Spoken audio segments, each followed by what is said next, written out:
Good morning, good morning, good morning, everyone. How are you doing today? I hope you are doing well. I am doing fantastic, by the way. Um, I'm just had a good night's sleep last night. I was just so happy with the way my health is going to let you guys know. I'm going to let me just make sure everything's okay over here on the Twitch verse. Okay. Everything looks good there. I took, well, I'll wait 1 second. Let me get all my business done and and then I'll get to the chat here. Okay. First off, I'm going to share over on the Twixverse and the Threadosphere. I'm just so very excited and happy. And I just wanted to share, and I will.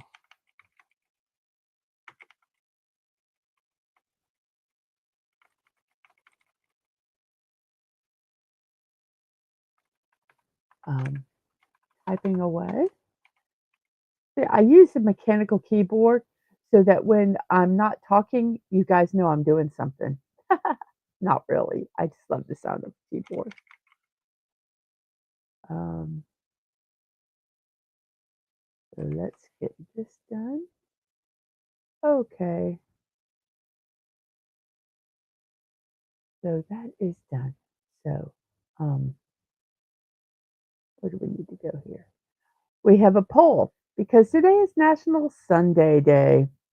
And Sundays, it says, this day is a celebration to ice cream lovers across the country. Enjoy one of every flavor and bring a friend.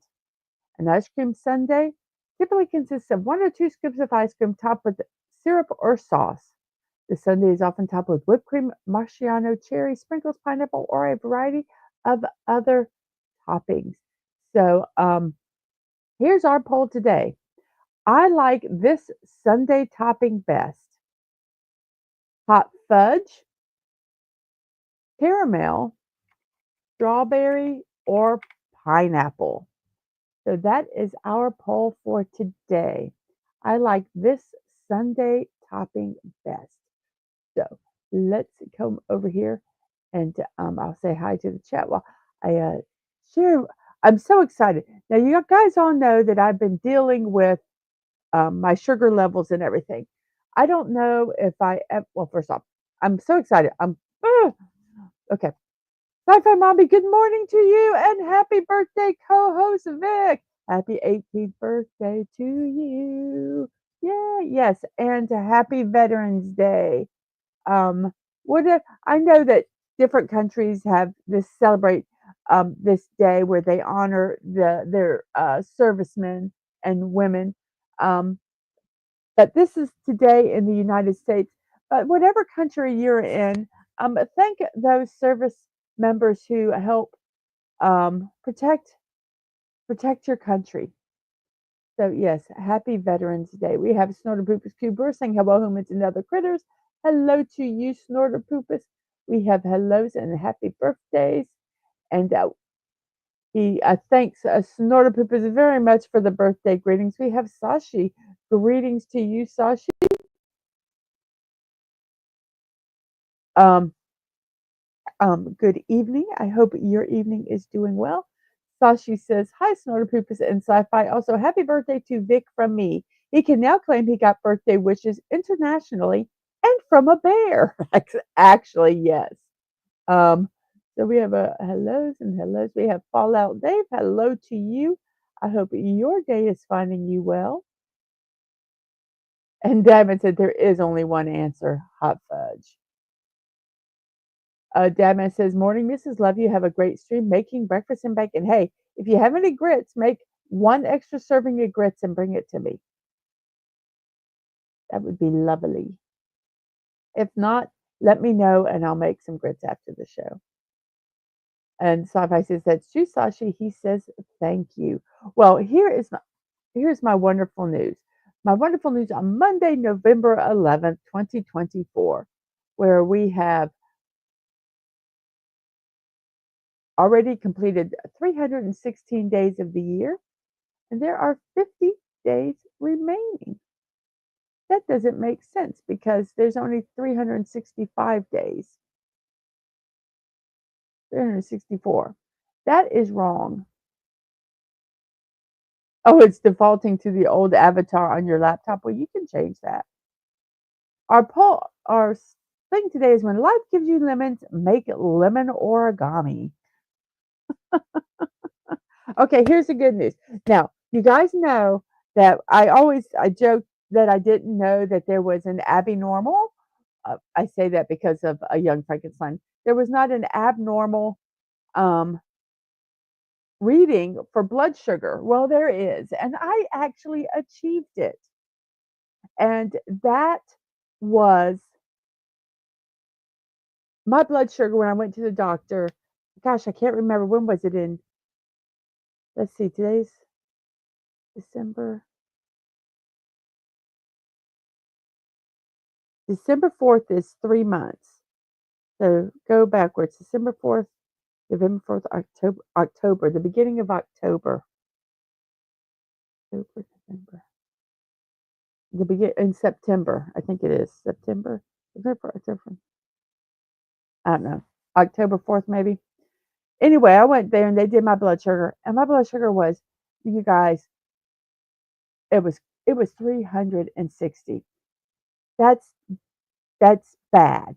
That's really, really bad for those of you who don't know. That is abnormal. It was it was horrible, horrible bad.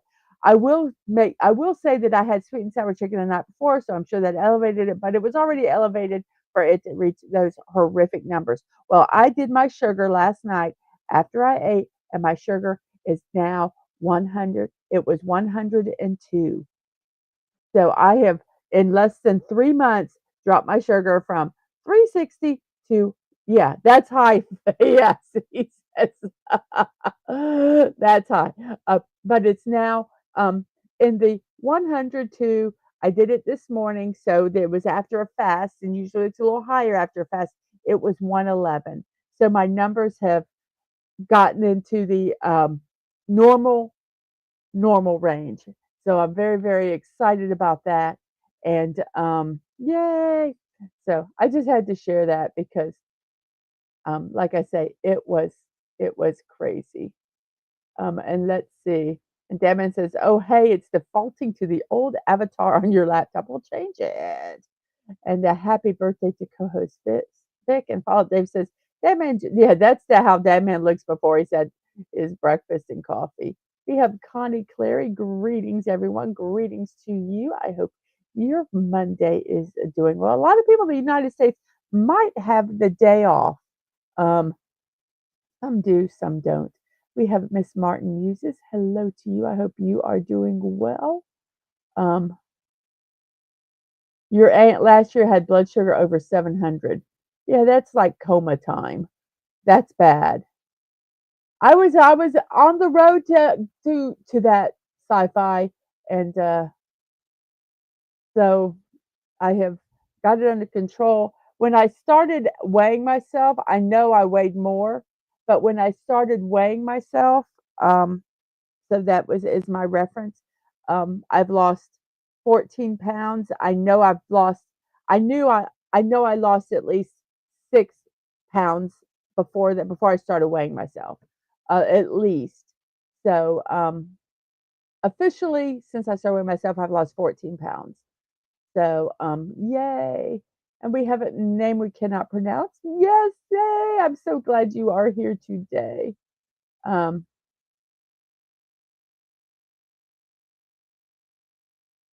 Yay! Congratulations. Congratulations, co-host Vic. That is exciting. That is so exciting.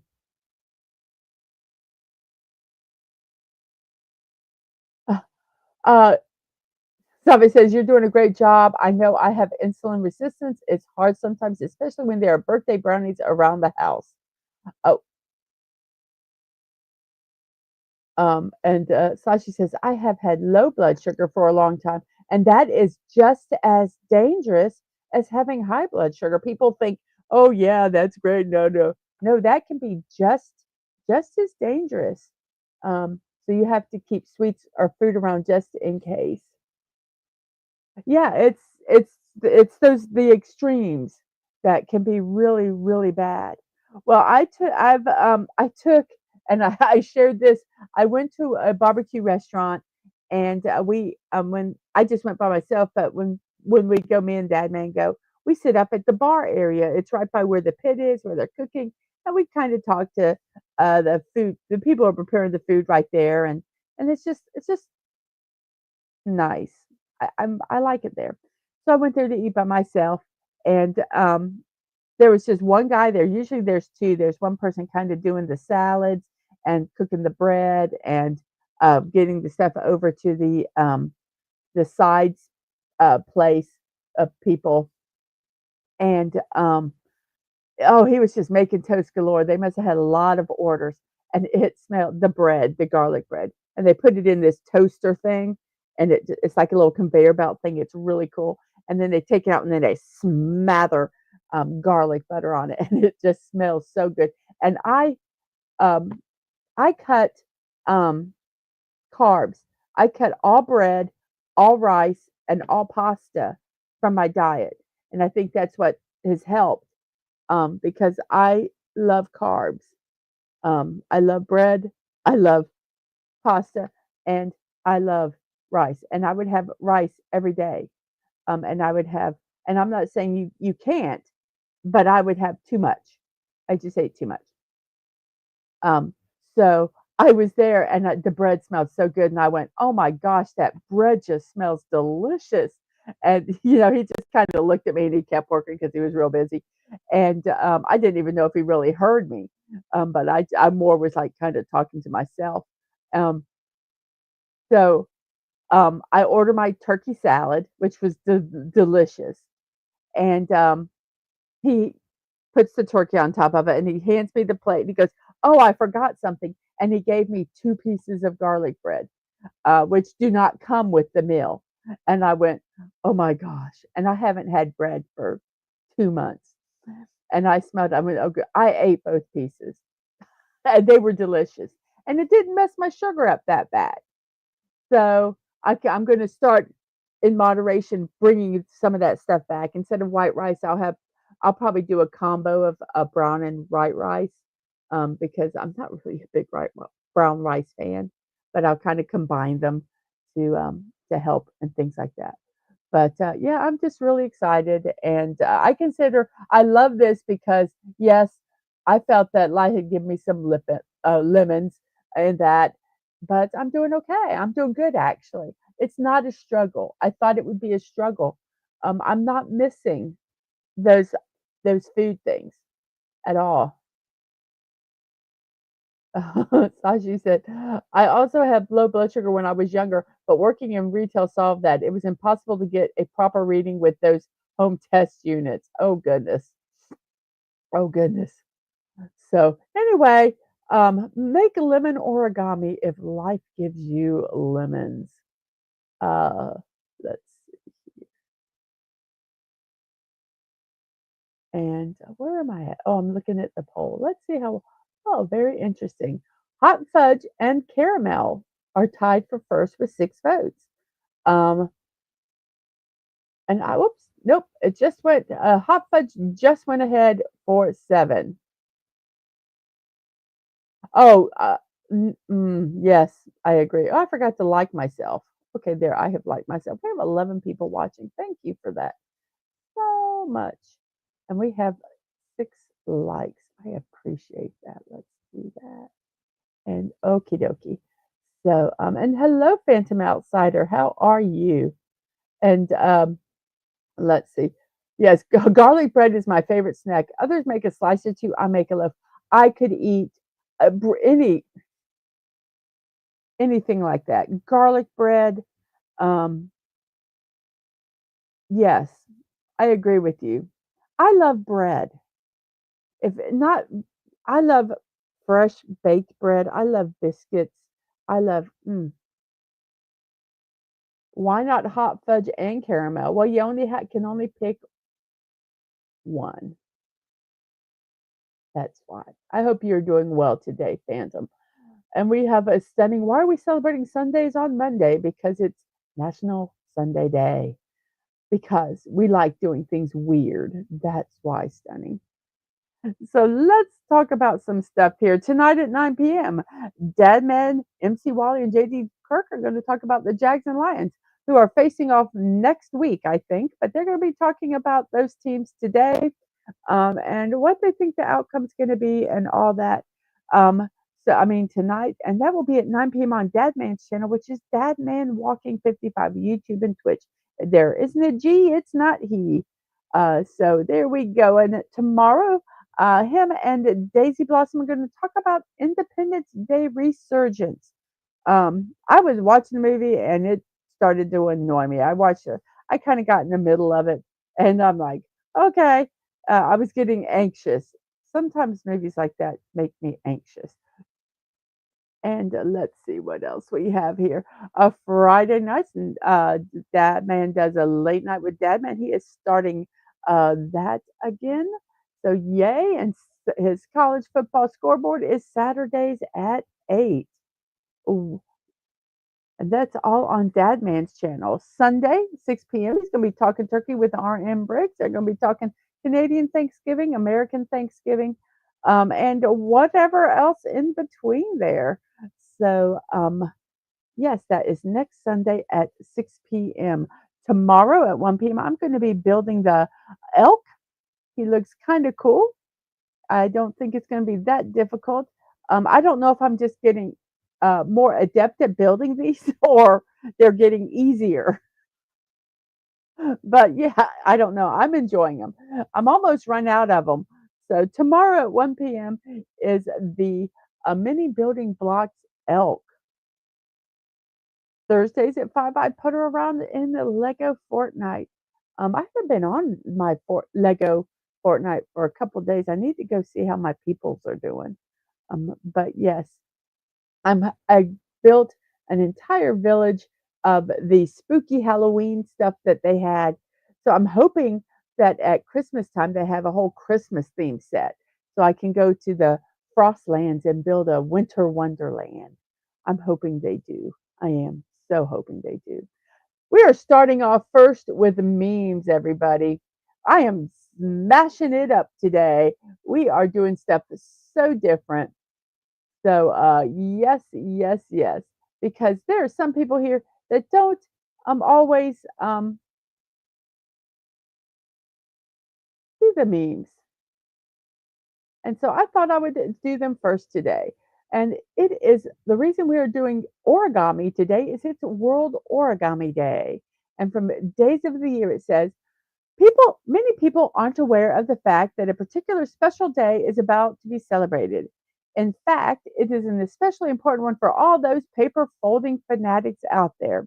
For all of those folks who look at a flat sheet of paper and dream of all the exciting objects that can be made out of it simply by folding. So, for those who happen to love the art of folding paper and creating beautiful creations from paper, cloth, dollar bills, napkins, or anything that'll hold a crease, World Origami Day is for you. So, today is World Origami Day. This was organized to coincide with the birthday of Lillian Oppenheimer, who was the founder of the first origami group in the United States. She lived from 1898 to 1992 and also was instrumental in the founding of the British Origami Society, in addition to Origami USA. But of course, origami has quite a long history that goes much further back beyond Mrs. Oppenheimer's influence. Let's see. The art of folding paper seems to have arisen in several places throughout the world, including places such as Europe, China, and Japan. This particular form of art has accompanied traditions and celebrations of every kind, including funerals, birthdays, weddings, and more. The first known historical reference to a paper model is in a poem, which somehow seems appropriate given that such things are traditionally written on paper. In that poem, a butterfly design was referenced in connection to Shinto weddings, but that's just one of the many ways that these lovelies designs are used. In Europe, it was napkin folding. It was a sign of being a good host or hostess. When Japan opened its borders in the late 1800s, they started incorporating German paper folding techniques, and these two worlds came together in a glorious union. These days, origami has been used as a beacon of hope, with the tradition of folding 1,000 cranes being done for people who are in the hospital fighting cancer, for instance. This tradition came from the experience of a young girl, Sadako Sasaki, who developed leukemia 10 years after the atomic bomb was dropped on her village of Hiroshima during World War II. While she was in the hospital, she had heard that a sick person who folded 1,000 paper cranes would get well soon, so she decided to do that. Um, she succeeded in folding 644 paper cranes before she died peacefully, but people all over the world heard her story and were inspired. They joined together to build the Children's Peace Monument in Hiroshima. To this day, children from all over the world send paper cranes to be placed at the monument in Sadaku's honor. Because of this story, the patience and attention to detail that is inherent in the art of paper folding has come to symbolize a beacon of peace, healing, and hope for the world. That's lovely. Well, today is World Origami Day. So we are going to be celebrating it with memes first because we don't always do memes first.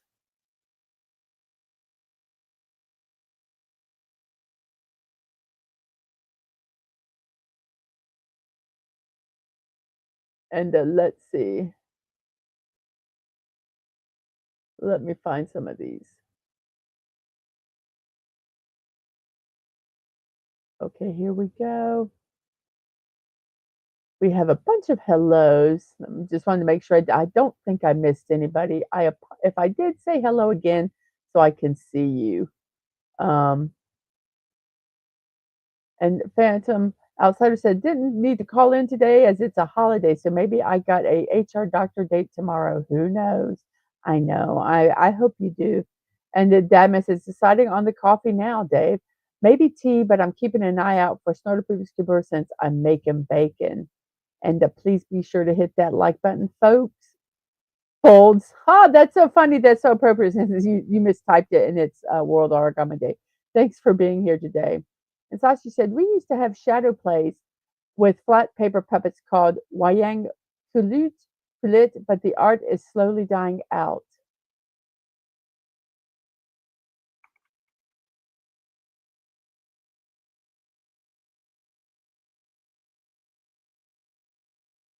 Oh,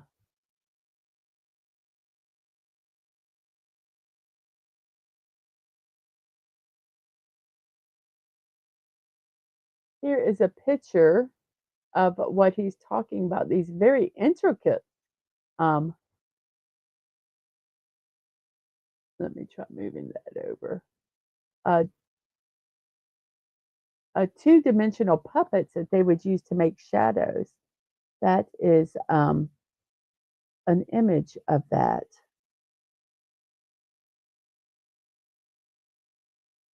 How fast? Yes. A lot of the puppetry arts are dying out. I, um, I do think there are those that are keeping them alive, but they're not nearly as popular. I agree with you that.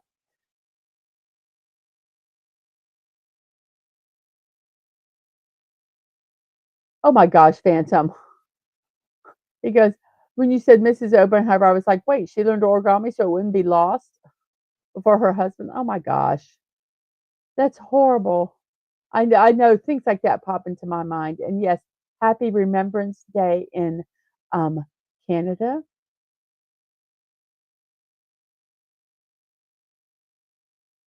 And Phantom says the end of World War I was marked on the 11th day of the 11th month of the 11th hour, or less than 40 minutes from now. Wow. Hey, Dadman, did you notice I did a little unicorn origami here for you? So, but yes, let's do our memes first today. And let's see, what is our first meme? They just announced the World Origami Championships. They will be on pay per view. Pay per view, get it?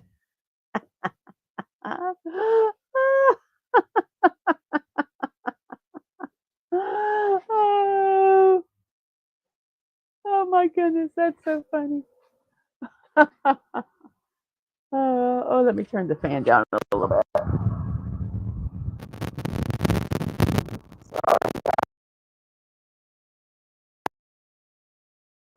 And we have a Subi 720. Good morning to you. Good morning. We're going to show the memes first today. We are mixing it up. So we started with memes today. It's World Origami Day, so we have origami memes. Those are pretty with the different colors. Origami for beginners. Rug, door, ramp. Did you guys notice that it's crumpling up the paper and throwing it away?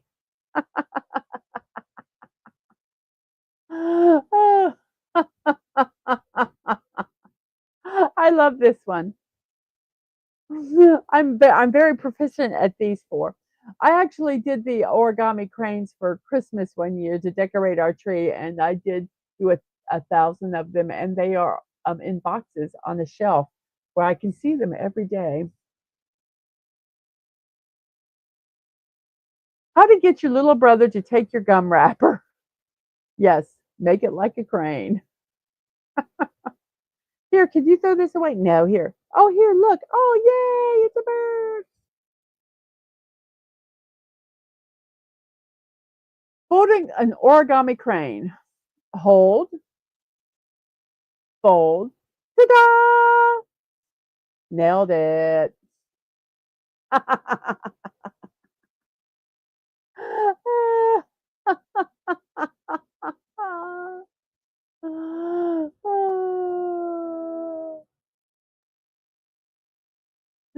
Oh my goodness. Oh my goodness, goodness, goodness.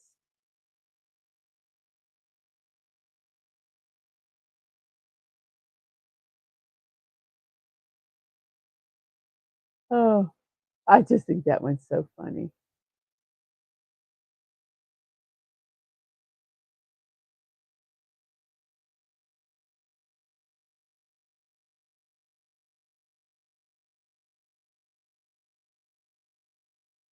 Hmm.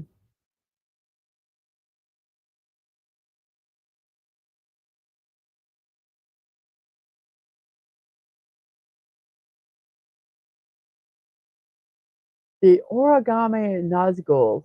Oh, nailed it. We're having a bunch of hellos in the chat. Um, as we're showing these memes. And like I say, you are not late. I mixed it up today and I started with memes because I thought, there's a lot of people um,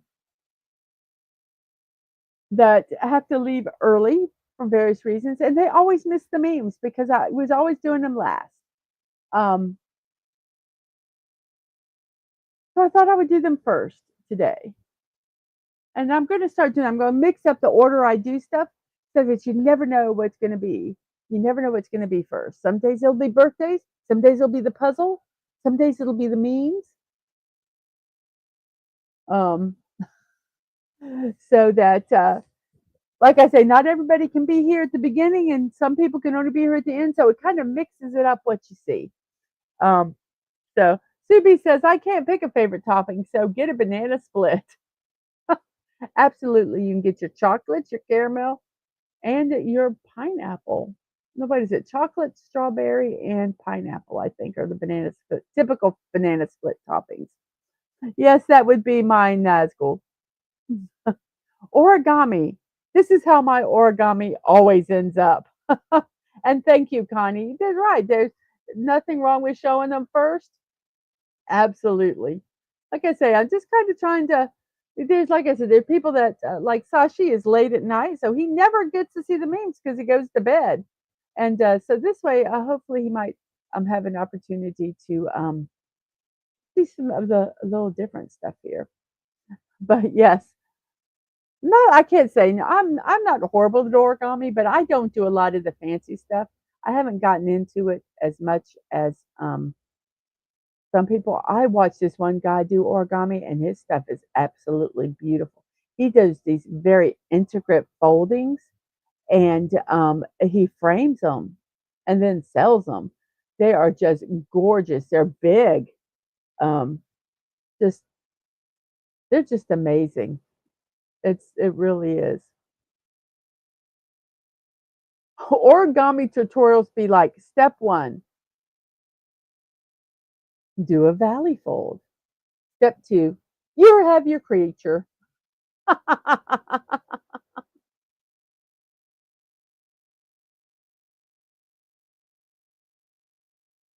What you do at your home is whatever you do, you better make clear no one is changing anything when it comes to Snowden Poops and his eating schedule. He can eat whenever he wants. He gets cranky when his food is messed with. I don't mess with anybody's meals. Never, never. But yes, sometimes I feel like this. They go, you fold it and then woo.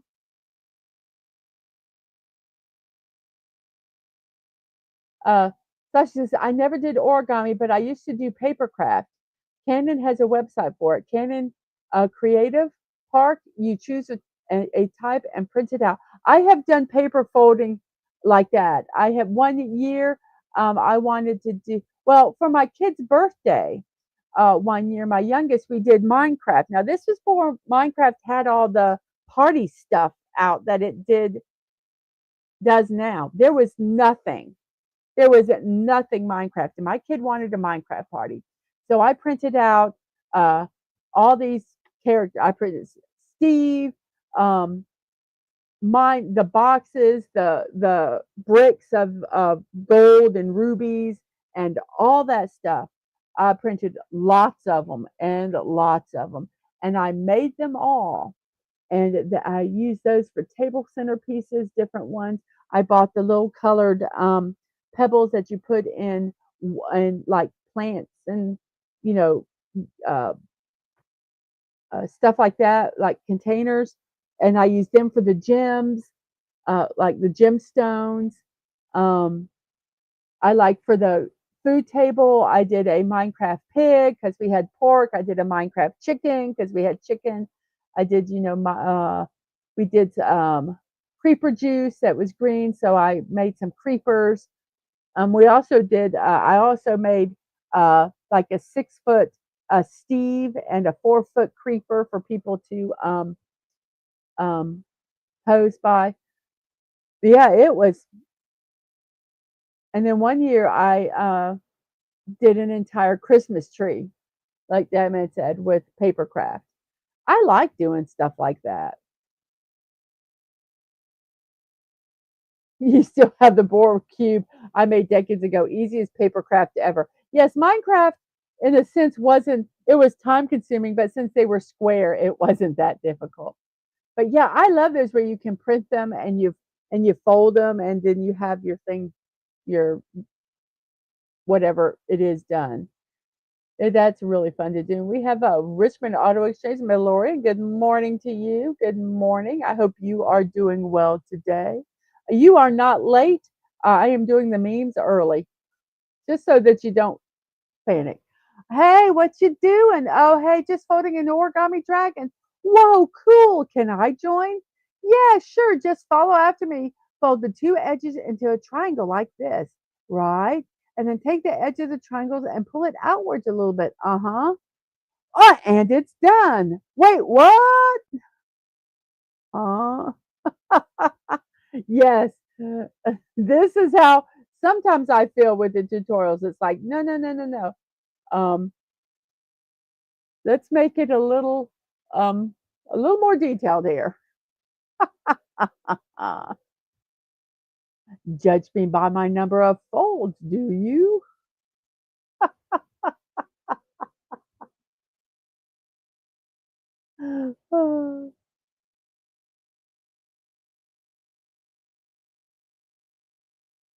Now, I do not know why they have a glove in this picture, but the popularity of origami has increased tenfold.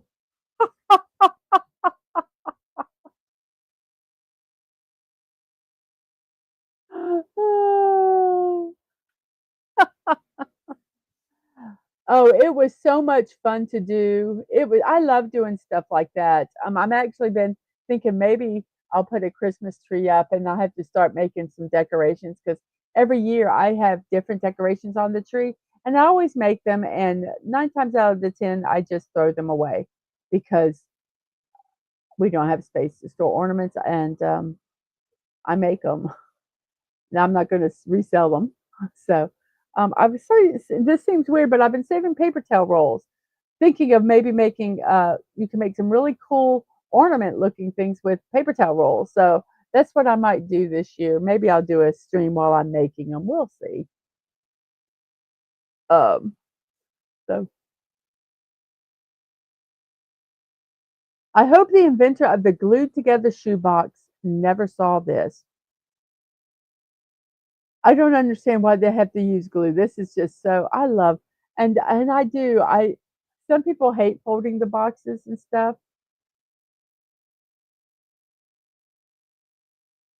Um, I love things like this. To me, it's kind of like a little paper puzzle.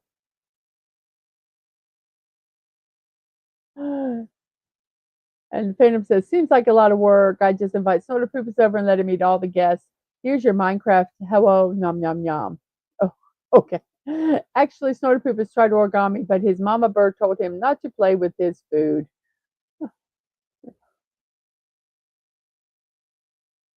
Okay, here's one for you, Stunning. Chuck Norris can get beef from an origami cow.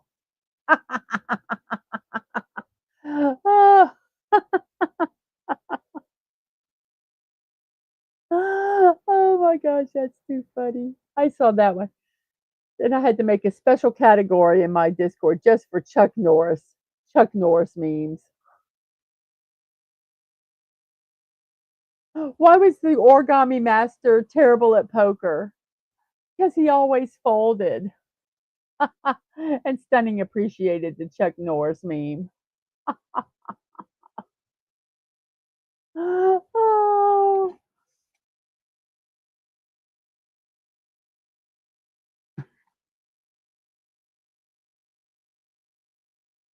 Man pays $137 traffic ticket with 137 origami pigs delivered in donut boxes. The most tasteful FU I have ever seen.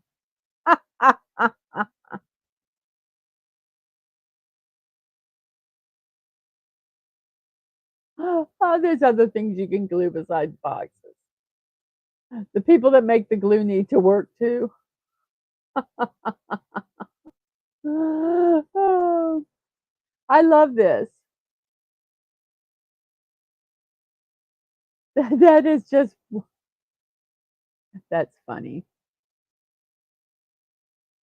And our final, whenever I go to parties at big fancy houses, I origami the toilet paper so other guests are like, "Are you kidding me?"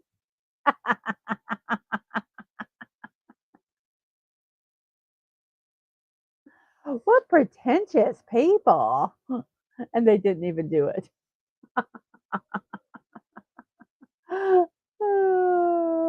Those are our memes for today. I hope you guys liked them because you know what time it is now? Let me get everything set up here. Let's see. Okay, I think I'm ready. Let's, come on, drop down. You got to drop down or I won't be able to do what I need to do. Yes, a butt napkin is still a butt napkin. Should put a sign, please leave as you found it. Yes, there we go. Guess what time it is, everybody? The one thing that I know you love. Da da da da da da da da. It's puzzle time. Da da da da da da da da. It's puzzle time. Yay! And here's our puzzle for today. It is. Here we go. Let me put my comments back here. Let's see, what word should we do first? Adieu or audio? Let's do audio. We're going to do audio today. And we have a U and an I. Wow, and the spots there need to be. I'm going to talk about three celebrations right off the bat. We have Veterans Day. It's on November 11th and honors military veterans who served in the United States Forces. This holiday coincides with Armistice Day and Remembrance Day, which marks the end of World War I. The observance reflects the end of significant hostilities at the 11th hour on the 11th day of the 11th month of 1918, when the armistice with Germany took effect. Initially, the United States observed Armistice Day as well. However, it evolved into the current Veterans Day in 1954. And we also have Remembrance Day, which is in Canada. It's set aside as a time to honor those who served and lost their lives fighting in wars and conflicts, national conflicts. It also allows people to remember the devastation that comes out of war, encouraging them to try to live at peace with one another. A key part of the celebration is the fact that the formal end of World War I was scheduled to take place, well, as we said, 11th hour, 11th day, 11th month in 1918. It was celebrated in honor of those who fought in the war, especially those who lost their lives, and reminding everyone about the brutality and hostility of war. The original Armistice Day was celebrated on November 1990 with the events hosted by King George V and held at Buckingham Palace. During World War II, the day changed its name. Um, Armistice Day in the UK and other Commonwealth nations became Remembrance Day, while the United States changed the name to Veterans Day.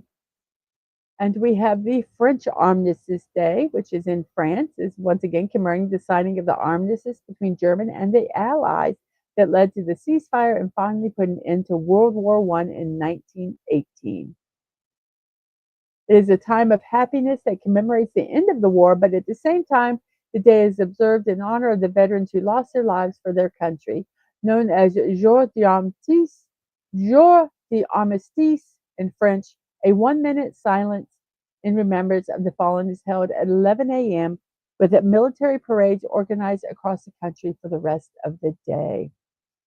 So, all over the world this day is celebrated, remembered. I don't always, in some way or other. Um, so um,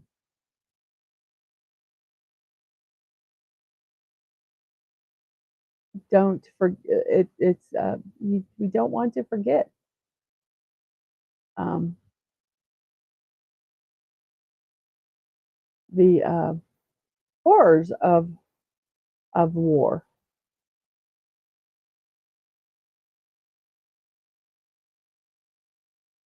I'm trying to work on some stuff here.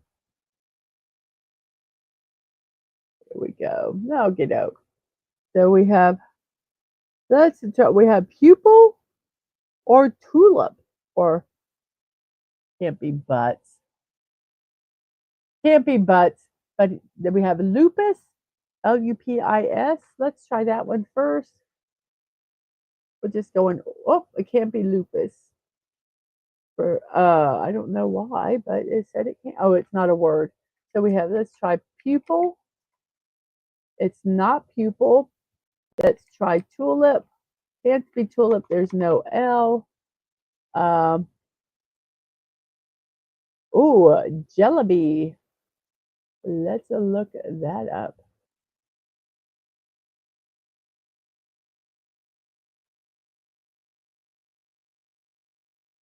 I misspelled it here. J-A. I've ever used every vowel but an A. Jalebi. J-A. There we go. Well, I spell it right?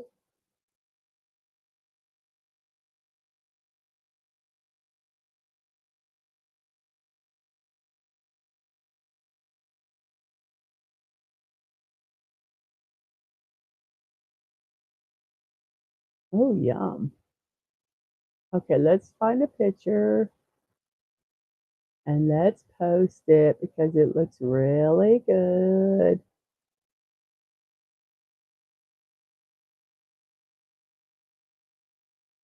So, oh, it's very bright and colorful. So there's a nice picture of it. And let me find a recipe here.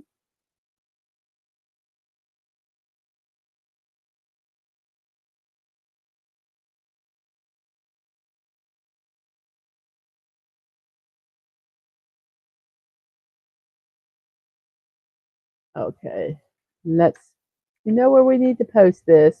Let me post it over here in Discord so that we can. And I apologize to everybody who, if they've been getting these gazillion memes, gazillion notifications. I'm messing around with the Discord and trying to clean it up and do some stuff. And so I've been moving things around. So I don't know if it's causing everyone to get excessive notifications. I'll probably be working on them for a bit.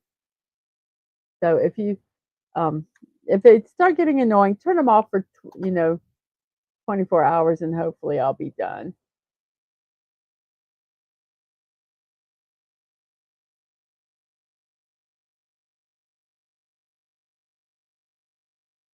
So here we go. Let me post this here.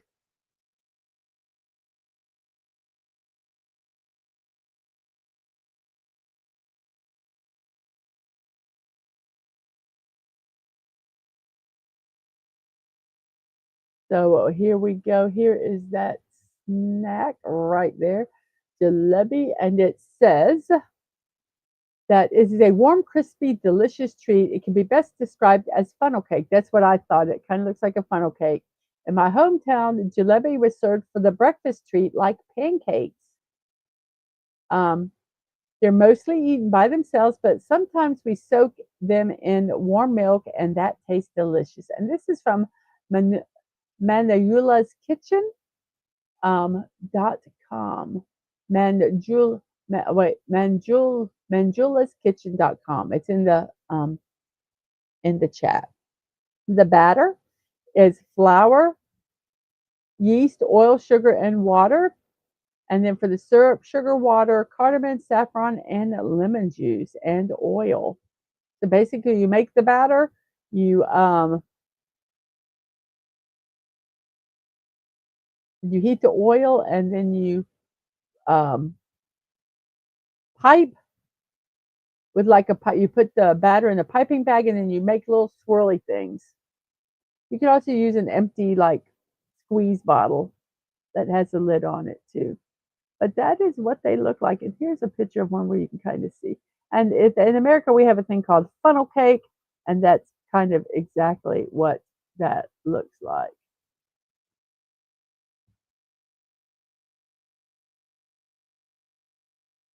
So we're going to see if I can. So very simple. You let them soak in the syrup to get all nice and sweet. Yum. And while they're still warm, they'll really soak in that liquid. So that looks absolutely delicious. Yummy, yummy. And here we go. So let's see. Cumin, which is a spice, as Dadman said. It is not cumin, but it starts with a CU and there is an I. Cannot be tunic because the C is at the beginning. Yes, if it bothers you, you can turn the notifications off. Give me. I'm hoping to have it done. Work on it some today and complete it. Yes, it's because I kept was moving everything around, Mandalorian. Give me like 3 or 4 days, and I should be done with it. I apologize. I knew as I was doing it, I'm going. I am annoying the hell out of people. I am so sorry. I am so sorry. Um, Cubic. Let's see if it is a cubic. Whoops, I don't know why I'm popping those up because I don't usually hear cubic. Cubic. Not cubic. Huh. How's our poll going? We have hot fudge in the lead with caramel second, strawberry third, and pineapple fourth with a total of 13 votes. Beauty. See, I know I am. Thank you, Stunning. Cutie. It was cutie. And then we have an M at the third, an N at the end, and then an A and an O. Don't have that many celebrations today. So let's see. I don't know when we started the puzzle, so I'm not going to be able to do our puzzle thing today.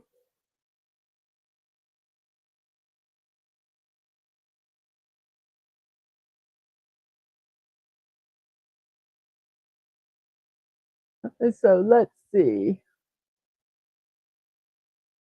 I have a word. I have a word. If it was cumin, I would have abused the shit out of it in the end sentence. I know you would have. I'm so glad it wasn't Roman. Roman, Roman. It was Roman. We have a C, R, and an A. The C and none of them are on the first word letter, and the A is not in the fourth. Hey, Max Redstone, how are you today? I hope you are doing well. Good to see you. And we have flipped stuff around a little bit today. We C cannot be at the beginning. We have so it can't be crack, it can't be crash, can't be crazy. Nothing with a C at the beginning.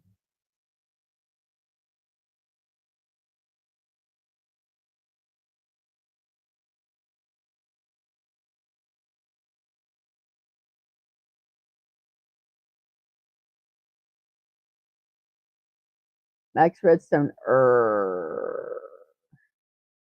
Fine, fine. Have it's not me. It's the puzzle.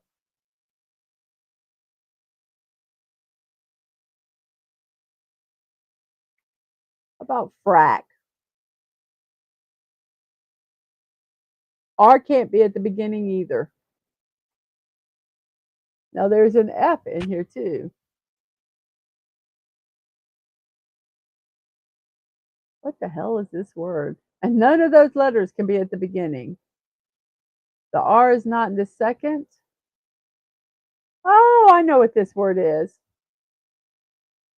Okay, none of those letters can be at the beginning. So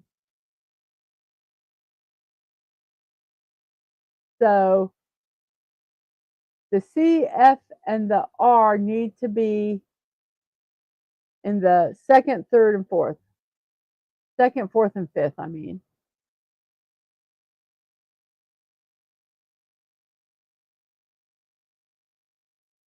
Today is Metal Day. In honor of the classic metal mockumentary, This Is Spinal Tap. National Metal Day falls on November 11th every year. Metal declares independence from the mundane and conventional, while insanity, alienation, and death are the foundation for gloomy inspection, which is all part of the culture. However, it's not all doom and gloom. In fact, some metal can be uplifting. And the history of Metal Day. These go to 11. The famous This Is Spinal Tap scene explaining how the band's amps go up to one louder than 10 is the basis for National Metal Day's unique date. Moreover, the date was first celebrated in 2011. So, yes, 11 11 11 by the 24-hour music network, VH1 Classic. The celebrations began on November 1st, allowing more time for the network to focus on airing metal concerts, specials, movies, and videos each night, leading up to the grand finale on 11/11/11 when VH1 Classic premiered the film Metal Evolution. Metal is a subcategory of hard rock. It is one of the most controversial and complex genres of music. It's not made for those light of heart and modest, but it is made to be enjoyed in excess through its music, aesthetic, and lifestyle. Early metal bands would reference the sound of, oh, well, let's see. The genre originated from industrial working class areas within the UK, specifically in northern and midland England, where the number of factories process actual metal and steel. Early metal bands would reference the sound of these factories as a direct influence on their sound. Judas Priest Glenn Tipton had remarked on how the steel mill was always within audible distance. But metal comes from more than just factories. It has a strong British blues rock influence with heavy impact from acts like the Rolling Stones, the Animals, and the Kinks. This is There is also influence from guitar legends Jimi Hendrix and Eric Clapton. Metal began owning its title as a genre in the late 60s and 70s, with Black Sabbath, Led Zeppelin, and Deep Purple sharing ownership as the first metal bands. There are many different subgenres: thrash, death, black, doom, Christian, and often reviled nu metal. Some of the biggest names in music are metalheads like Metallica, Anthrax, Megadeth, Motorhead, and Pantera. So,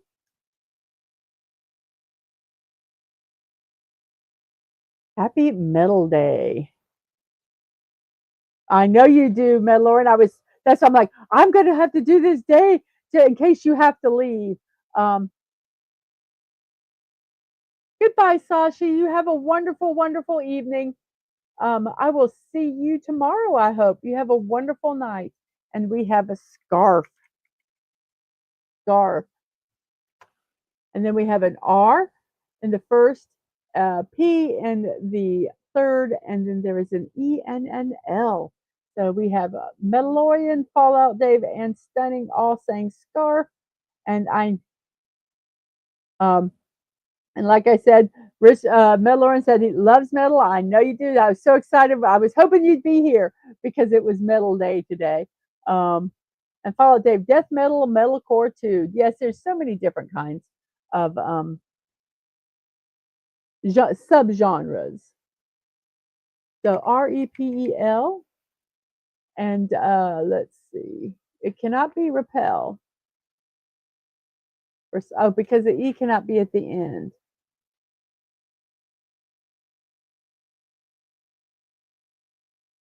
Um, it could be reply. I'll type that in a second.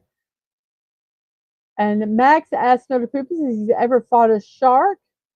And Snortopoopas says, well, shark steak is tasty. So I think he's fought a shark on a plate. We have a reply, and it is reply. Then we have an O with a T, an E, T, D, and an N. The let's see, T cannot be in the third. The N and E and O, N and E cannot be at the end, and the D also cannot be in the third. We actually, surprisingly, we do not have that many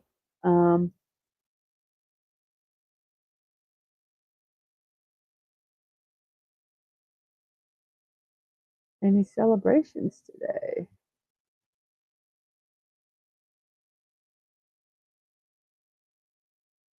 Noted. Noted. We don't have that many, so it cannot be noted. How about let's flip these two around. TONED. Toned. Can't be the T is in can't be in the third spot. So it was toned. And then we have puree and Perry. Perry the platypus. Then we have PR, and then we have an E at the end with an O and an S. A vowel has to go after this, so it is prose. Then we have a R in the second, an AN at the end, and an O. Yes, toned and the prose, exactly. Now we have an O. See if we can figure out. Today is World Orphans Day. Tragically, millions of children all over the globe have become orphans for many reasons. It could be war, famine, displacement, disease, or poverty. To make sure that they are not forgotten, once a year there is a special day dedicated just for them. World Orphan Day, which falls on the second Monday of each November. This special day has been put in place in order to draw attention to the plight of the world's orphans. And so on this day, people are encouraged to actively participate in helping raise awareness, support, and funding for motherless and fatherless children worldwide. A noble cause if there ever was one.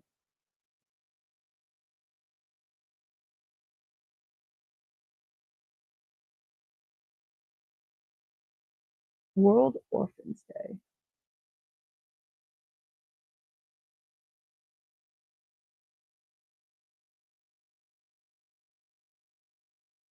Organ.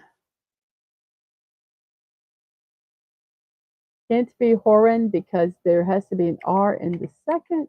So you guys said organ, and it was organ. Organ. Then we have an S at the beginning, an F at the end, and N and an I.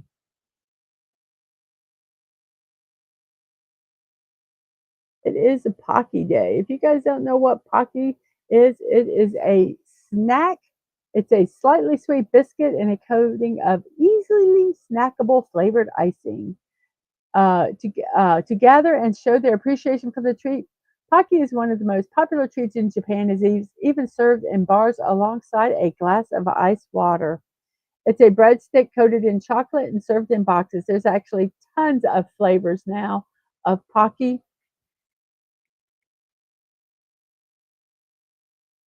Um, we buy them at our local Asian market because we just love them. They're easy to eat. Um, I'm trying to find a picture of one that has that actually shows them. And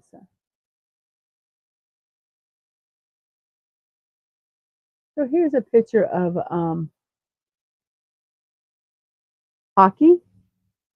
And see, they're just like they are breadsticks. They're like little thin breadsticks, and you can dip them in all these different flavors. The traditional one is chocolate. There's a red one right here, but you can get the strawberry, which to me tastes a little too fakey. Cookies and cream. You can have them with crunched nuts rolled into them. Just so many different flavors. Chocolate banana is not too bad. It does have kind of an artificial taste to it. The matcha is good. But there's just tons of different flavors that you can get. Um, and they actually have they have expanded, and they do like pretzels now. They have like little pretzel variations of it. So yeah, they're really good. Um, let's see, what can I do here? Let me do some here so I don't mess this up. Oh darn, did I mess up the puzzle? Oh, let me get the puzzle back on here.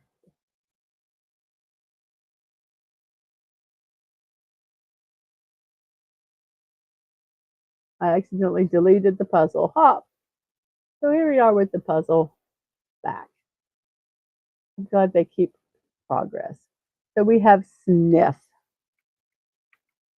Sniff is the word. Then we have an N in the second, R in the fourth, and an E, T, and an I.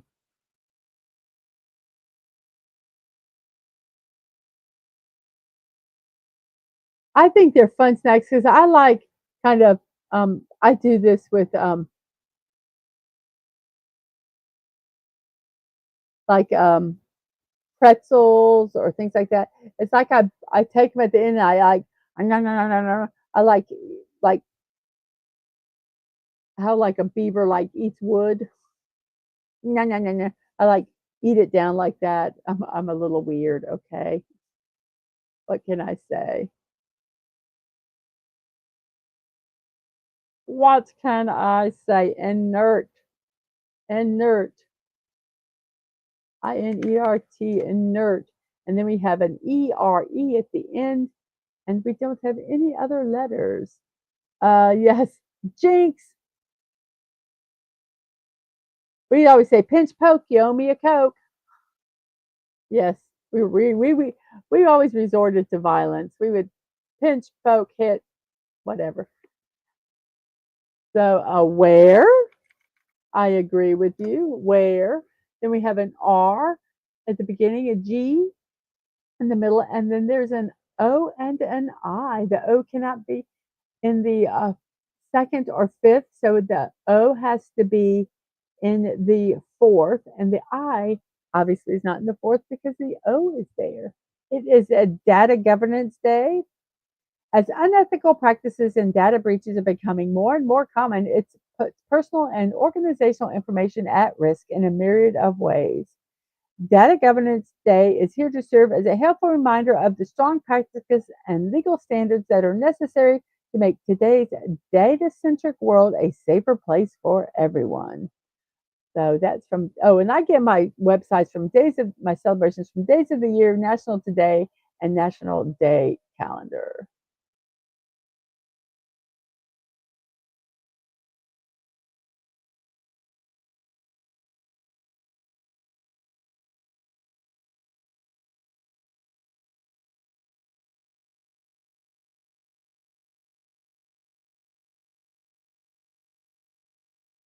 Rigor, Rigor, rigor.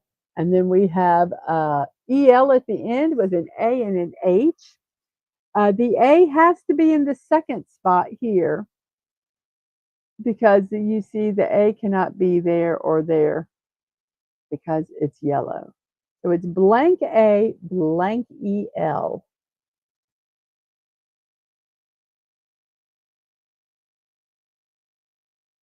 HAZEL, Hazel. We hardly ever use the Z. That's kind of cool that we use the E. Then we have a CH. The T cannot be in the third spot because you see up there with cutie. So the U has to be here. So that makes it shoot. We have a ATE at the end with an L.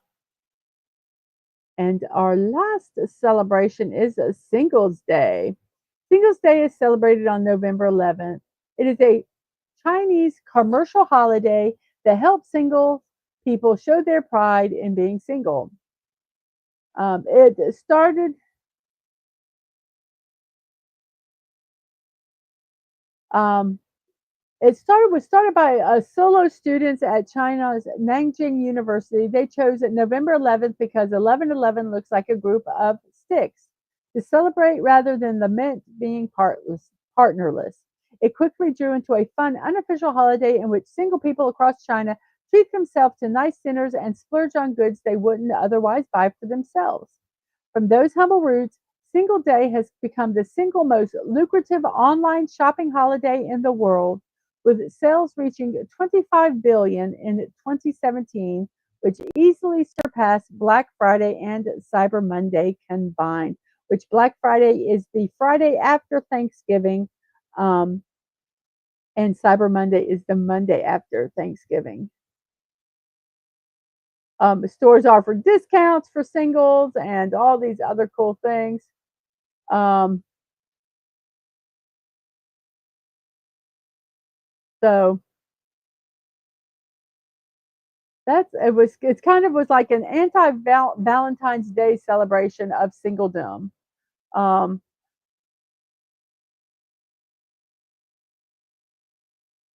so yes, it's just basically has morphed into a holiday to spend money. So National Singles Day, and that's all of our celebrations. So we will just work on getting our puzzle done. Elate, elate. Yes, it's a day for you, Stunning, to go out and buy stuff. Fruit. Then we have A, and then an N, a T, we don't know where to go, and O is in the third, and E is at the end. Aren't all holidays about spending money? I guess you can say, well, any day could be about spending money, couldn't it? So we have a tone, a tone. I'm freaking out because I'm looking at the time and I'm going, oh, wait a minute, we did memes first. They have to recoup money. Hi, buddy.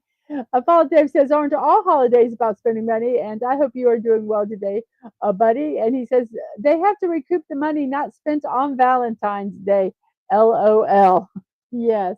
We have a tone, and then we have an O, and the second an ER at the end. The D cannot be in the third spot. So it's DO and then blank ER. And Stunning's already bought his toys. I'm waiting for him to arrive. Yep, I tell you, yesterday we spent it kind of cleaning the living room, so I think I'll be able to put a Christmas tree up this year. We have a Dover, then we have a G that we don't know where it goes. There's an O in the second and LY at the end. Oh, I'm getting hungry.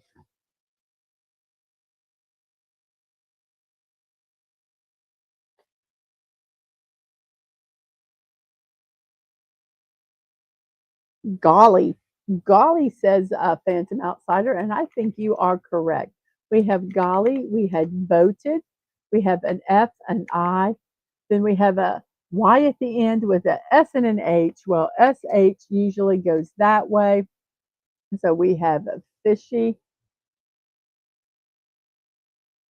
Yeah, you're only responsible for yourself. Stunning says, I love being single. Nobody nags me about my reckless spending.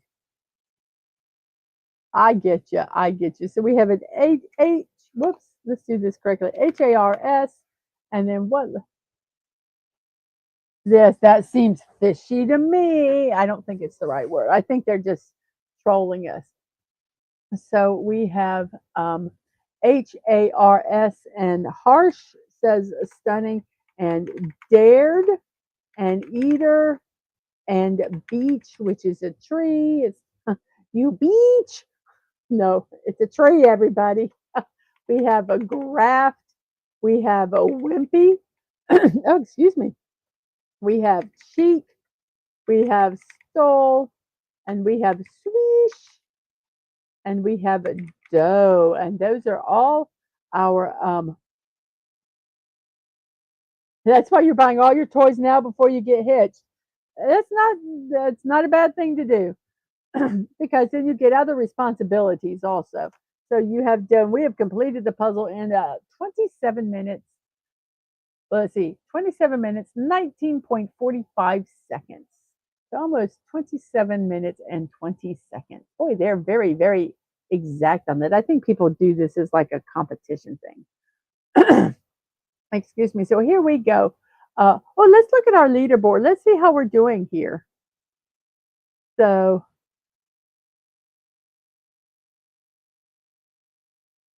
we are not even close on the leaderboard. I would like to do it by, I was hoping that they would.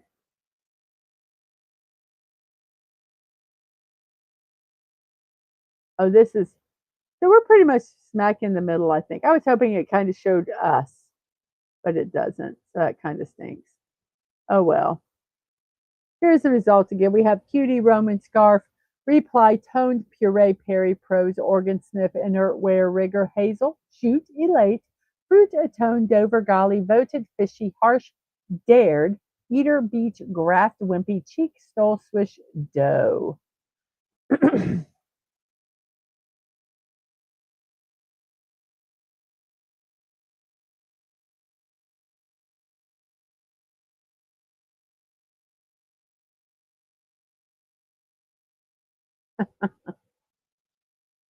So that is our puzzle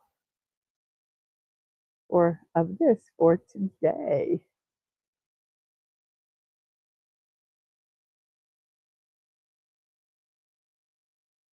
Demon says yes until she moves in.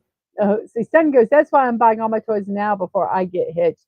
Until she moves in and there's no room left for your stuff. Hey, I was living in an apartment, so I had furniture. You were not. So hush. I'm so sorry. My throat has kind of gotten a little wonky there. So this a day in history. Let's see what's going on today in history. In 2011, the much anticipated Elder Scrolls 5 Skyrim was released for PC, PS4, and Xbox 360. Due to Beth, Bethesda being acquired by Microsoft, this was the last Elder Scrolls game to be released for a PlayStation console.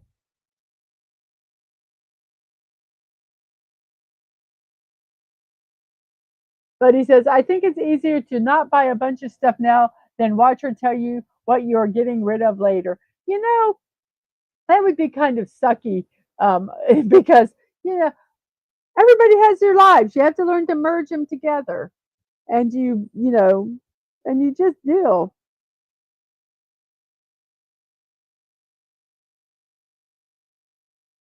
No, get your toys and play with them. I disagree with you, buddy. Get your toys and play with them.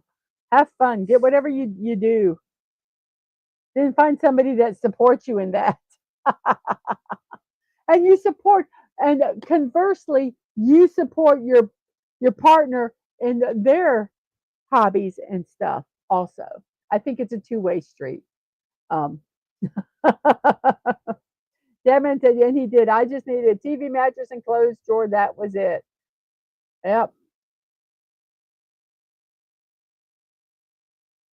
Canada's second largest city, Montreal, started dumping untreated waste in the St. Lawrence River in 2000.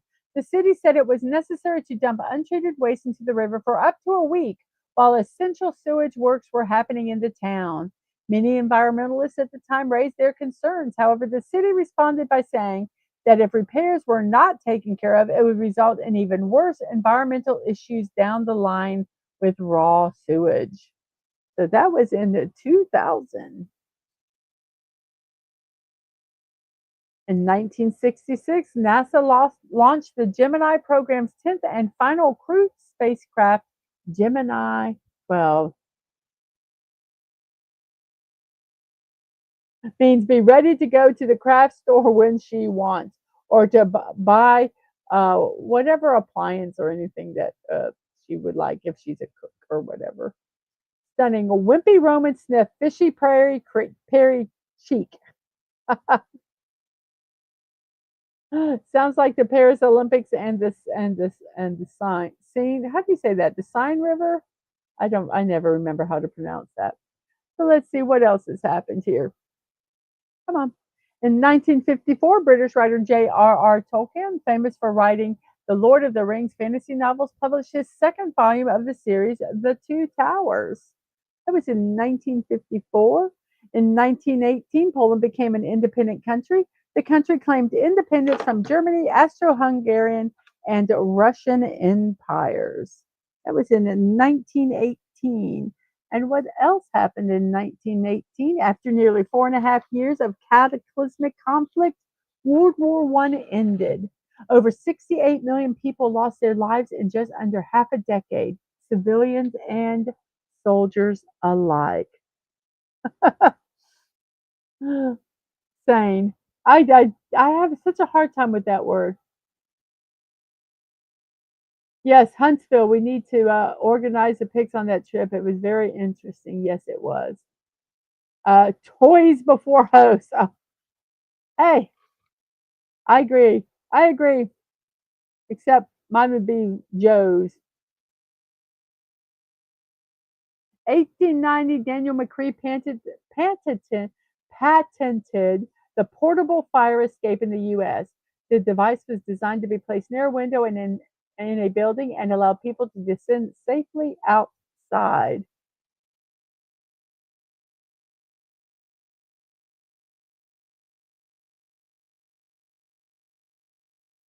Oh, well, I hope you have a good doctor's appointment, Connie. I don't know what you're going for, but I hope that the outcome is positive when it's all said and done.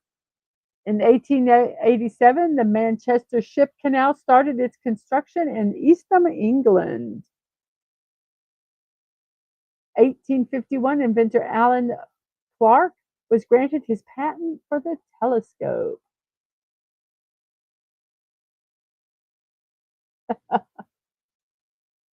And 1719, chrysanthemums were believed, that's a tongue twist, that's a hard word to say.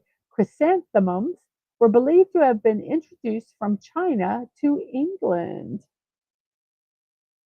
Well, you're very welcome, Connie. And in 1750, the first college fraternity, the Flat Hat Society, was formed in Riley Tavern at the College of William and Mary in Williamsburg, Virginia.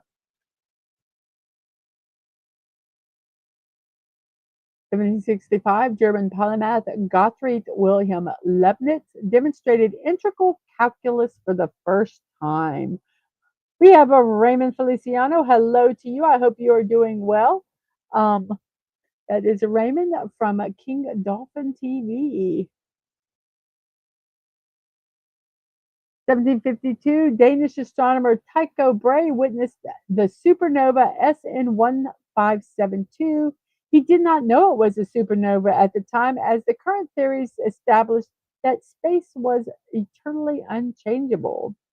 So he wasn't sure what he witnessed, but he witnessed it nonetheless. And in 1493, Christopher Columbus discovered Saint Martin in the West Indies.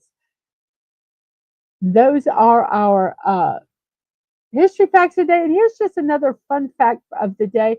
I get all that information from thefactsite.com.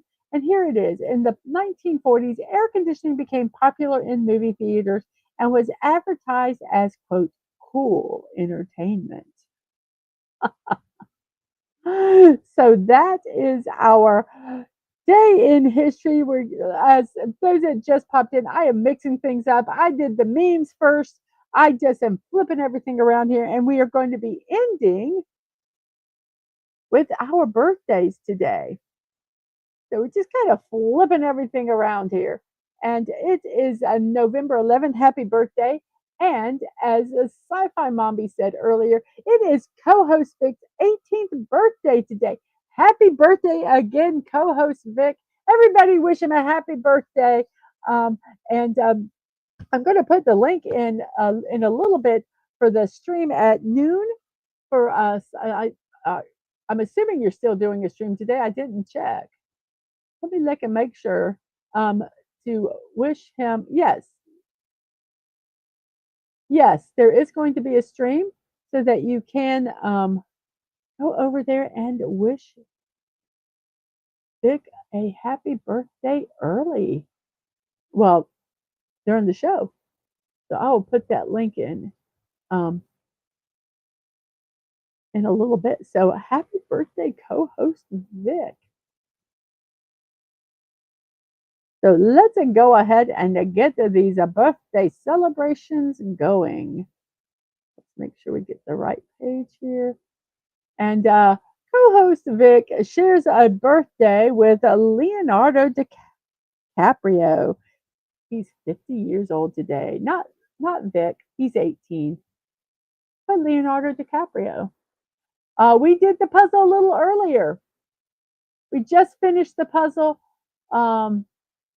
We actually did, let's see, what order did we do it? We did the memes, then we did the puzzle, then we did this day in history, and we're ending with birthdays today. Normally we start with the puzzle, but we did it a little bit in the middle. I just kind of mixed it up just a little bit because there's some people that have to leave and they miss the memes every time. And I thought, well, I'll let them see the memes today. What I'm kind of doing, seeing if it works. And yes, the air conditioning in the movie theaters was like the free HBO at motels in the 80s. You are right. And we have a happy birthday to co-host Vic. Another happy birthday to co-host Vic. A happy birthday to co-host Vic.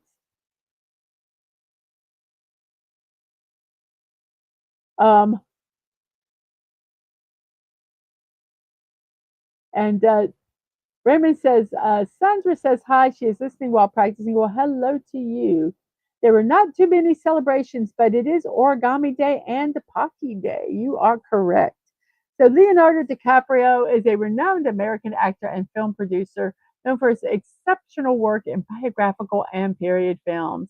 He's been honored with prestigious awards, including an British Academy, and 3 Golden Globe Awards. He rose to global prominence with his roles in acclaimed movies like Titanic, uh, The Revenant, and he has had successful collaborations with director Martin Scorsese and displayed his versatility across various genres. Uh, He's also been actively engaged in environmental activism through his foundation and charitable efforts. We're not even going to get into that. We're just going to go on to our next person, who is Stanley Tucci, 64 years old today. Yes, and Dadman saw that there. Ooh, Tucci. He is known for his wide range of roles, from menacing to sophisticated. He's earned accolades including 6 Emmys and 2 Golden Globe Awards.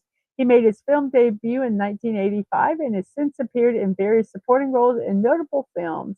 He has ventured into directing with the comedy Big Night in 1966. His career includes acclaimed performances in movies like The Devil Wears Prada and Spotlight, as well as TV series and voice acting roles. His work spans across film, television, and stage productions, which showcases his talent and versatility. Stanley Tucci, 64 years old today. And then we have a Demi Moore, who is 62. Um, she is an American actress, gained fame in the mid 1980s. She started her career on daytime television before transitioning to a successful film career. She became the world's highest paid actress in the mid 90s, known for her roles in hit films like Ghost and A Few Good Men. She established herself as a bankable performer.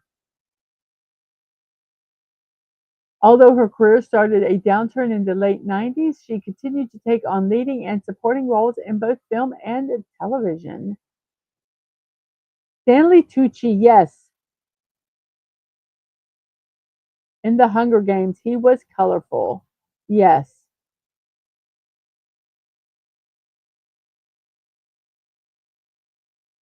We have a George Patton, 60 years old, prominent general in the United States Army during World War II. He commanded the 7th Army in the Mediterranean theater and the 3rd Army in France and Germany after the Normandy invasion.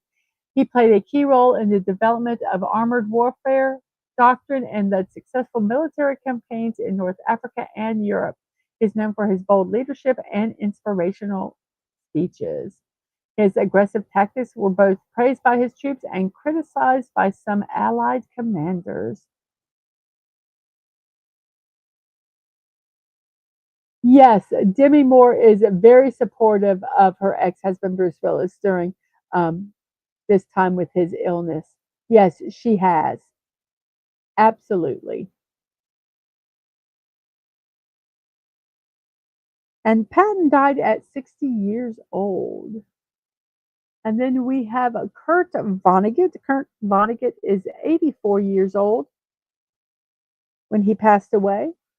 He is an American author celebrated for his satirical and darkly humorous novels. Yes, I was just thinking that. I'm going, gosh, he doesn't look like George C. Scott. I agree with you totally.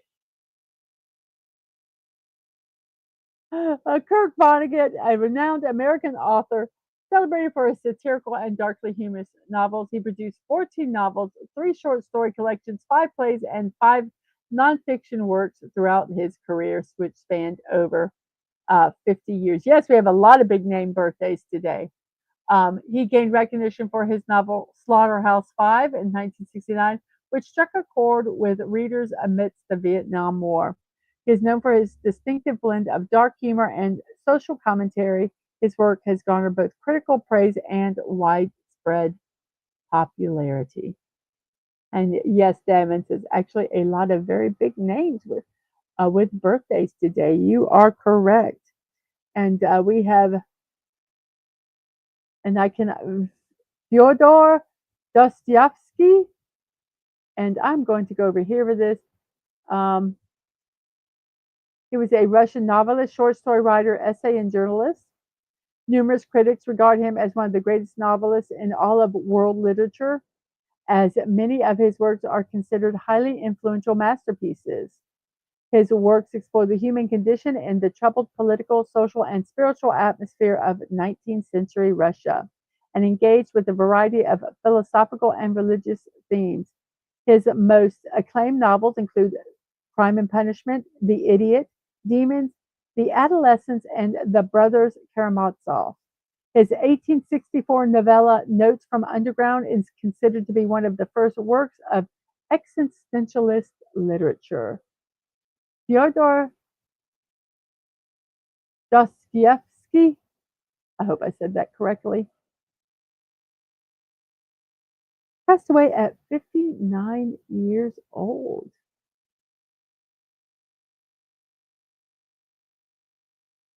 We have Callista Flockhart, 60 years old, an accomplished American actress known for her roles in various television series and films.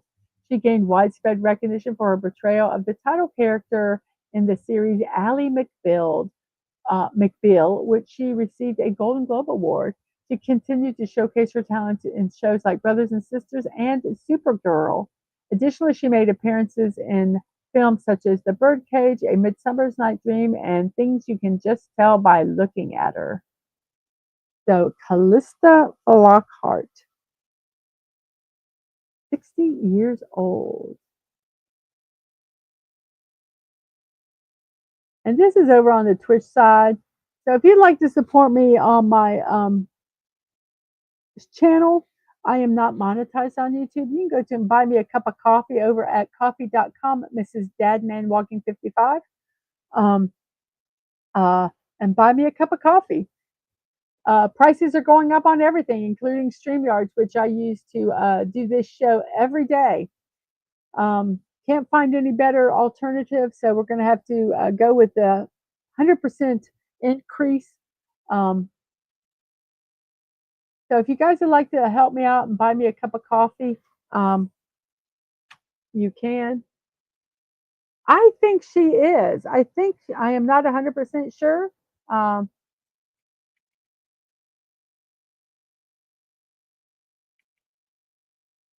um,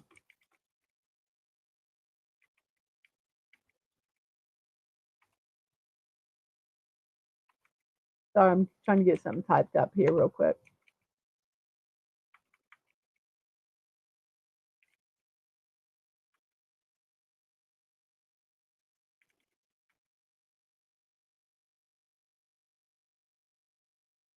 So there we go. I thought I'd just pop that in there for those that, if you're interested, you can. I believe she is still married to Han Solo. We have Abigail Adams, who was a First Lady of the United States. She was the first Second Lady. So uh, she was the first wife of a vice president, and then she is the second First Lady. So, yeah. We have a Jonathan Winters, a comedian. He was in It's a Mad, Mad World and The Loved One, to name a few. Victor Cruz, an American football player. Adam Beach, an actor known for his films Flag of Our Fathers, My Heart at Wounded Knee. Philip Lahm, a professional footballer. Vincent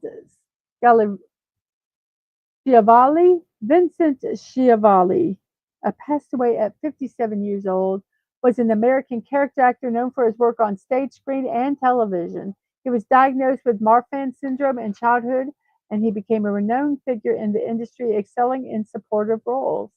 Some of his notable performances are in One Flew Over the Cuckoo's Nest, Fast Time at Ridgemont High, and he was the subway ghost in the movie Ghost.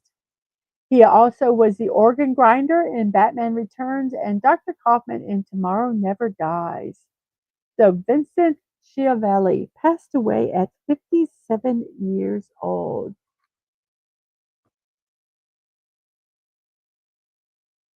That guy was kind of scary. He was good at his roles. We have Jean Baptiste, 38 years old, an American musician known for his talents as a singer, songwriter, multi instrumentalist, band leader, composer, and television personality. He has collaborated with artists such as Stevie Wonder, Prince, and Ed Sheeran. As a band leader and musical director of Stay Human on The Late Show with Stephen Colbert, he has showcased his musical prowess. He has achievements including composing the score for the Pixar film Soul, and he won prestigious awards like Grammy, Golden Globe, and Academy Award. He continues to make waves in the music industry with his innovative work. Jean Baptiste, 38 years old today. Giorgio Wijnaldum, a footballer. Philip McKeon, a child actor and radio personality. Robert Ryan, an actor. And Kim Pink was a mega savant. Um, he had a remarkable memory. He encountered social obstacles believed to stem from cognitive brain abnormalities. His story served as inspiration for the character Raymond Babbitt in the film Rain Man. He was initially diagnosed with autism. He was later thought to have had FG syndrome. The Utah Film Center's Peak Award celebrates his lasting influence and noteworthy achievements in the realm of savant abilities and cognitive disabilities. Kim Peek passed away at 58 years old. We have Jigme Signé Wangchuk, a former king of Bhutan, and I probably butchered the name, I apologize. David DeLuise, an actor. LaFell Crawford, a comedian. June Whitfield, an actress. Trey Smith, an actor, and son of Will Smith. And what I wasn't really going to talk about him, but what was really neat was that he attended Oaks Christian High School. He played for the junior varsity team, but I believe, if I'm correct, he went under his mom's maiden name so he wouldn't get any special treatment. Um, so I thought that was really neat that he did that. Trey Smith. We have Krista B. Allen, an actress. Ashley Cummings was also another actress.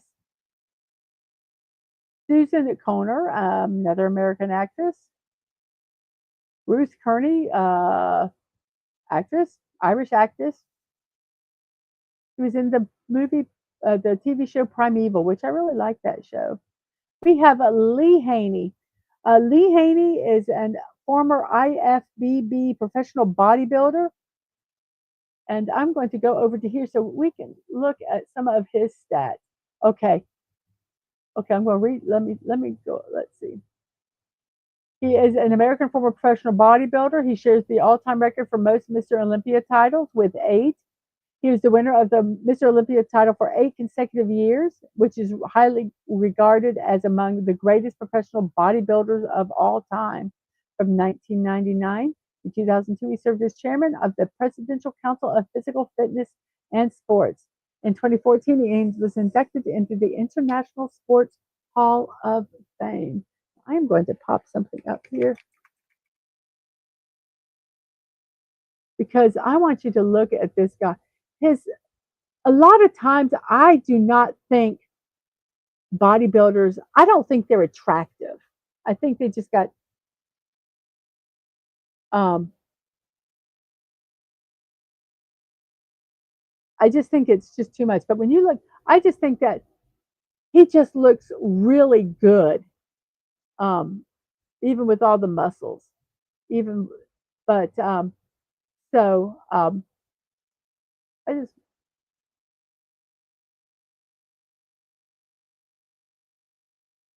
read about him. It said that he also now does a program called Totally Fit with Lee Haney. And this is he's 5'11". He weighed between 275 and 285 pounds.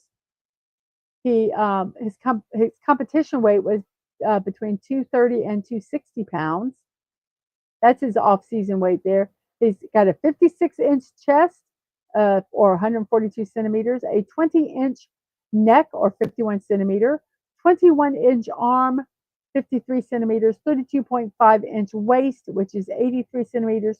His thighs are 30 inches, or 76.2, and his calf is 20 inches, which is a 50.8. Oh my goodness. His stats, and he's um, was actually wanted to be, I read a little bit about him. He wanted to be a football player. And so he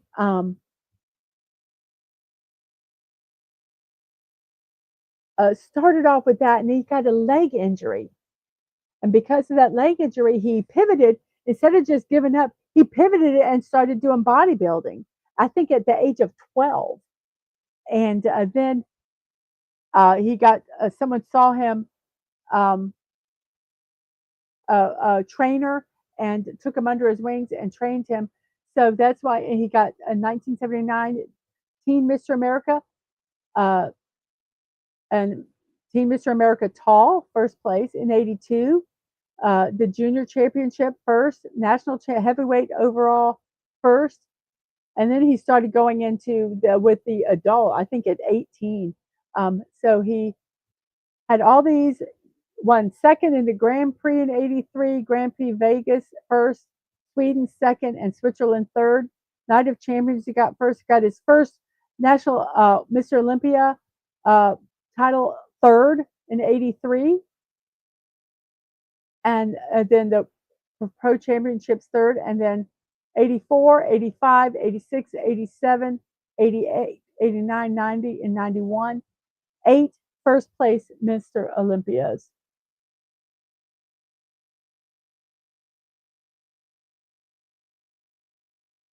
And they say because um, of his, like I said, his small wrists, he had small wrists, that it really helped the proportions, and that's a lot why one his wrists were relatively small, so it really allowed all the proportion.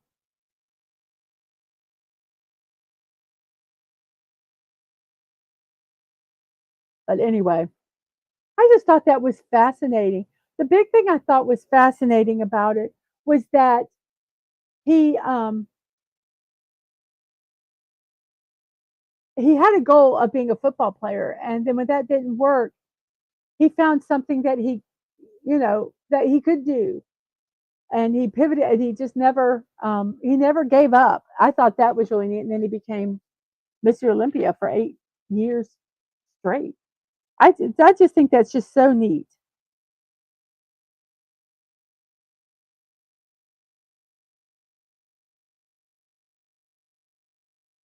We have Mark Summers. Mark Summers, 73 years old. He gained prominence through hosting roles in the shows like Double Dare for Nickelodeon and Unwrapped for Food Network. I really liked him. He served as executive producer for popular Food Network programs such as Dinner Impossible and Restaurant Impossible. In addition to his successful television career, he's ventured into podcasting with Mark Summer Unwraps, and currently stars in a one-man show showcasing his life titled The Life and Slimes of Mark Summers. If you don't understand that title, Nickelodeon was a kids show that was notorious for spilling this green slimy stuff on everybody. You got slimed all the time. We actually went to a Nickelodeon hotel themed hotel with our kids, and um, they would slime the kids by the pool. And he did not like germs. No, he did not. He did not. We have a Scoot McNairy, an actor. I just love that name. Sorry. Hey, Scoot. We have Priya Prakash Varia, an actress. BB Anderson, an actress. Robert Lang is known as Robert John Mutt Lang, a South African record producer known for his exceptional work in rock music. He's 76 years old today. He has collaborated with various artists, producing groundbreaking albums such as Shania Twain's Come On Over. His impressive portfolio includes work with iconic rock bands like AC/DC and Def Leppard, as well as pop sensations such as Britney Spears and Lady Gaga. With a talent for creating chart-topping hits, Lang remains a prominent figure in the music industry. We have Agent Atwood. What's up, y'all? Not much, not much.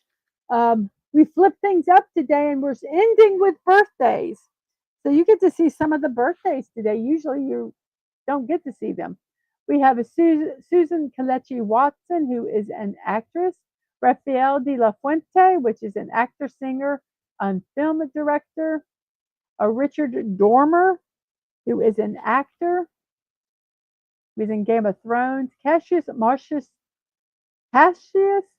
Marcellus Clay Sr., the father of Muhammad Ali,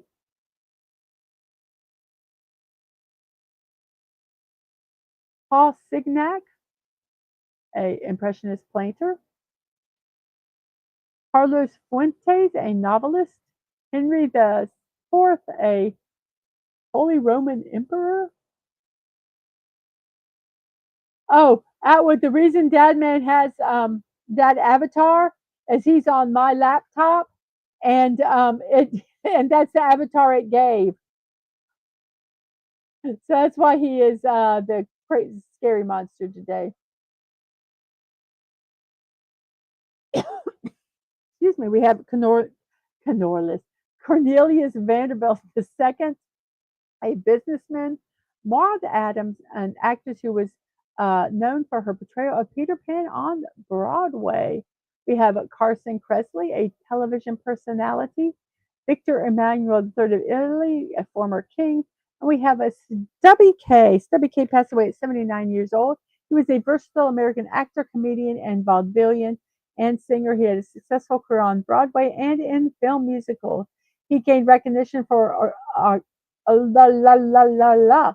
He gained recognition for originating iconic roles such as Nicely Johnson in Guys and Dolls and Marion Sam in Little Abner, which showcased his talent in memorable musical numbers. His contributions extended to film, where he portrayed notable characters in movies like Sweet Charity, Cat Ballou, and Who Framed Roger Rabbit. WK, 79 years old today.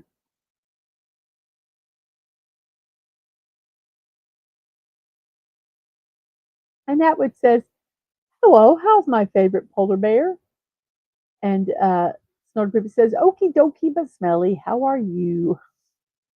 And Atwood also says, "Well, that Avatar is as close to a horror film I'm going to get with him, so it'll work for me." Yep, sometimes you have to take what you get. We have a Sola El, an adult film star who actually is very, very popular. She is an AV idol. Tyler Christopher, an actor. Gordon Allport, a American psychologist. Hank Garland is a guitarist um, who began his career as a country musician before transitioning to rock and roll in the 50s. He explored jazz and he released a jazz album also. Unfortunately, his career was tragically cut short in 1961 due to a car accident that left him unable to perform. Despite this setback, his influence and contributions to the music industry have been commemorated in the biopic Crazy, which was released in 2008.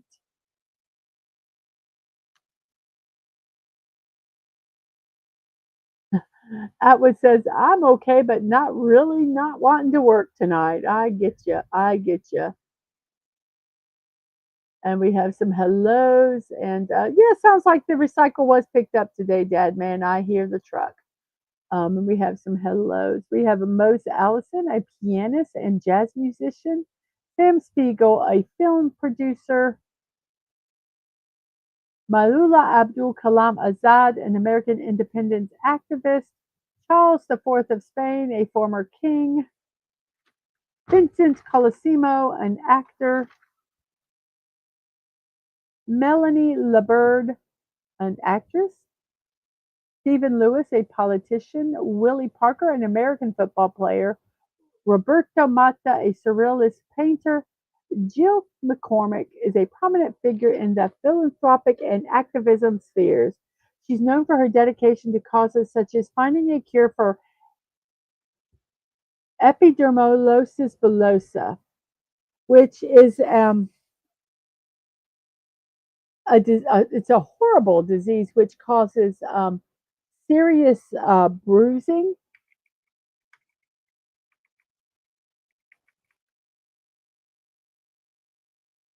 It's a rare medical condition that results in easy blistering of the skin and mucous membranes. It can occur within minor trauma or friction, and they are painful. It can be severity can range from mild to fatal. Um,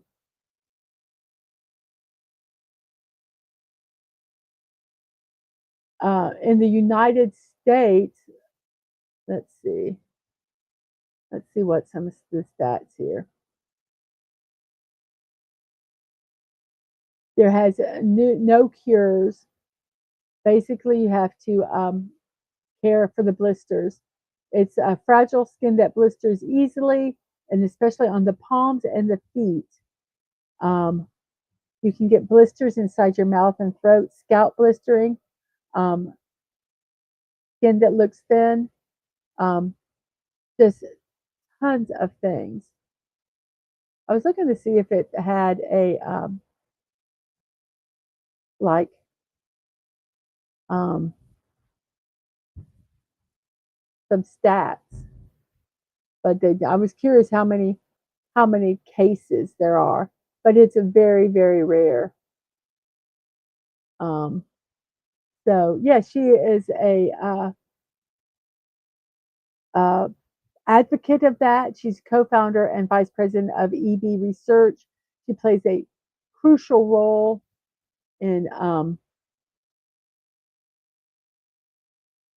to address this genetic skin disorder. Her involvement as an ambassador for Global Citizen and the Vitologically Foundation showcases her commitment to creating positive change on a global scale. I just love when you can find people that are using their celebrity in a positive way.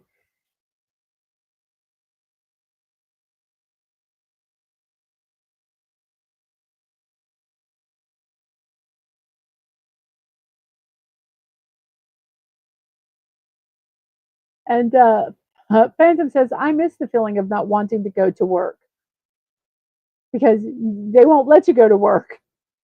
That man tells Dad when he's tired, you need to do laundry and try to get Mrs. to watch Independence Day Resurgence. LOL. We have Kathy Lette, a novelist, Daniel Daly, a military leader, Ephraim McDowell, passed away at 58 years old, an American physician and pioneering surgeon renowned for his valuable contributions to medicine. He gained recognition for performing the first successful removal of an ovarian tumor, earning him the moniker the father of ovariotomy. Ovario, avariotomy. There we go. I had to get my pronunciation. The father of avariotomy. McDowell's innovative surgical techniques and advancements in abdominal surgery positioned him as a key figure in the field's development. His groundbreaking work set the stage for modern surgical practices and serves as an enduring source of inspiration for medical professionals globally.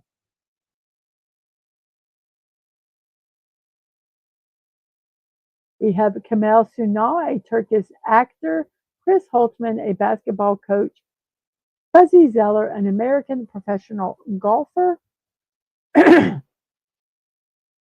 Edward Bouillard, a painter, Amy Ruchberg, an actress, Daisy Bates was an American journalist. She was a prominent American civil rights activist known for her pivotal role in the Little Rock integration. Okay, let's start over. I'm having trouble with my words right now and actually seeing. Daisy Bates was a prominent American civil rights activist known for her pivotal role in the Little Rock integration crisis of 1957. She was a dedicated publisher, journalist, and lecturer, using her platform to advocate for racial equality and social justice. Her fearless activism and leadership during this turbulent time in American history made her a respected figure in the civil rights movement. Her efforts to fight against segregation and promote equal rights for all have left a lasting impact on the struggle for racial justice in the United States. And she passed away at 85 years old. DJ Reed, an American football player. Maria Teresa de Filippis was a pioneering Italian racing driver known for being the first woman to compete in Formula One. She passed away at 89 years old in 2016. Although she participated in just 5 World Championship Grand Prix without scoring any points, her legacy as a trailblazer in the sport endures. Beyond Formula One, she achieved victories in other racing series, inspiring future generations of female drivers by breaking barriers. Maria Teresa de Filippis, 89 years old. We have Laverne Baker, 68 years old, was an influential American rhythm and blues singer in the 50s and 60s. Her hit records Tweedledee, Jim Dandy, and I Cried a Tear propelled her to succeed on the pop charts.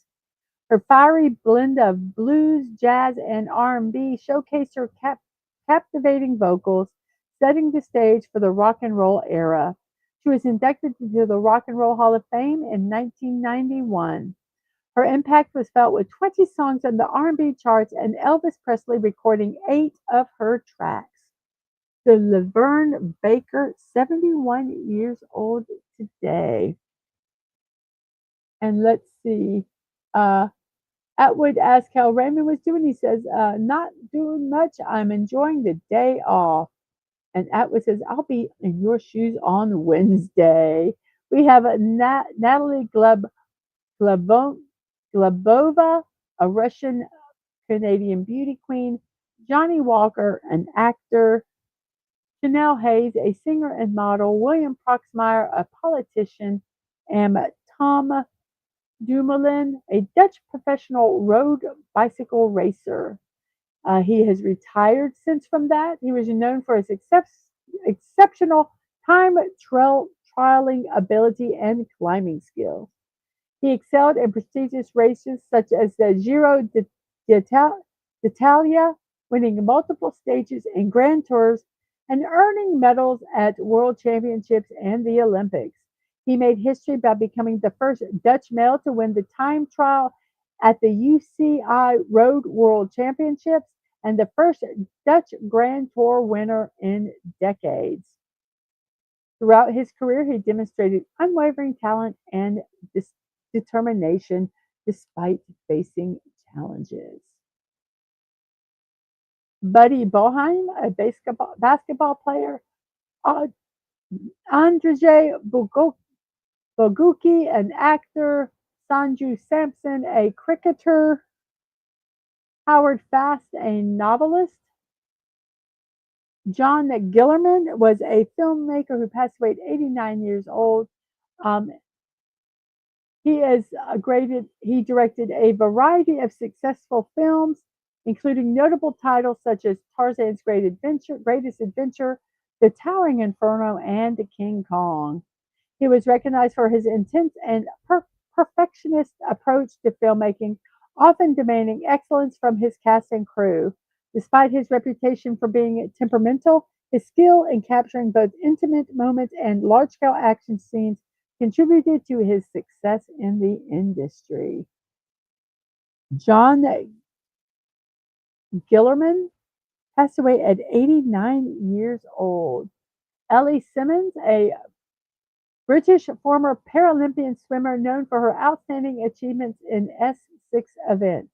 She gained national attention by winning 2 gold medals in the 2008 Beijing Paralympics at the age of 13. In subsequent Paralympic Games, she continued her success by winning multiple gold medals, setting world records in events like the 400-meter freestyle and the 200-meter medley. Simmons' professional career is marked by her exceptional talent, determination, and contributions to British Paralympic swimming. Ellie Simmons, 30 years old today. We have Carrie Nuttall, a photographer, Marlene Schmidt, an actress, Renee Claire, a film director, Devon Gauchot, a football player, James Morrison, a jazz musician, Emma Blackery, a musician, Alex M. Wise, a model, Jacob Whitesides, a singer, Johannes Aitin, and a painter, Iman Afraz, a princess, Chris Dreja, a guitarist and songwriter, Martin Boucher, a Protestant reformer and theologian, Robin Uthappa, a cricketer, Vicky Pira, a race driver, Alfonso the Eighth of Castile, a king, Jason Grilly, a baseball player, Bartolome de la Casse, a bishop, and Vesto Slipper is an astronomer who passed away at 94 years old. He is renowned for his groundbreaking research in measuring radial velocities for galaxies. His, his work led to the discovery of the redshift in distant galaxies, offering concrete proof of the universe's expansion. His pioneering efforts also established the connection between these redshifts and velocity, setting the stage for extensive investigations into galaxy dynamics and cosmic structures. We have Havoc saying, "Hello, hello, my chaotic friends." And Atwood is saying hello to the cleric of havoc. And I cannot read all these backwards. Hello, my friends, agent of chaos. So, yes. So, everyone, that is our birthdays today. Let me go ahead and remove that. Let me go ahead and close this. And it is noon, so I want to get over to Sci-Fi Mombi's channel so that we can wish um, co-host Vic a happy birthday. So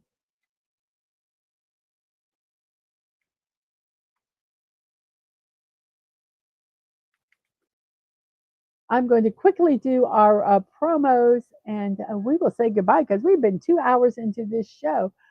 Tonight at 9 p.m. on Dadman's channel, DadmanWalking55, he is going to do a Jags and Lions face off with Dadman, MC Wally, and JT Kirk. So that will be tonight at 9 p.m. Tomorrow at 8 p.m., him and Daisy Blossom are going to be doing Independence Day Resurgence, talking about that movie. It will be a hoot. I think you guys should go over there and check them out if you haven't checked out this series already. Fridays at 10, he does Late Night with Dadman. And who knows what he's going to do? It depends on whatever hits his fancy that day. His college football scoreboard is Saturdays at 8 p.m., where he talks about the games that have happened and games that are in progress. Sunday at 6, Talking Turkey with R.M. Briggs. They're going to talk Canadian Thanksgiving, American Thanksgiving, and whatever else they feel like talking about. So it is not a squirrel stream, it's a turkey stream. Yes, and turkeys just go all over the place. So there we go. My morning musing show, which you're watching right now, is Monday through Friday at 10 a.m. I hope to see you guys tomorrow. I will also be building an elk tomorrow at 1 p.m. on my block party. I hope to see you guys then also. Thursdays at 5, I put around in Lego Fortnite. I haven't been in Fortnite for a couple days. I'm kind of missing it. I might go and do a little bit of that today. We have a blocking out the boredom on board. So let's build something. You follow me on Twix, Threads, and Discord to find out when those streams happen. If you'd like to support me, you can buy a cup of coffee at coffee.com. Mrs.DadmanWalking55. I am not monetized on YouTube. So if you'd like to continue to support me, if you would like to support me, you can by buying me a cup of coffee. You can buy me one cup of coffee, which is $5. You can buy me a big cup of coffee, whichever amount you want, or you can buy me a monthly cup of coffee, whatever makes you happy. If you can't buy me a cup of coffee, that's okay also. Um, and on the throne.com, which is a creator's wishes, you can gift me items also on there. And that is also Mrs. Dadman Walking 55. You'd like to mail me, Dadman Walking, or Angelo, my youngest, something, you can at P.O. Box 26603, Jacksonville, Florida 32226.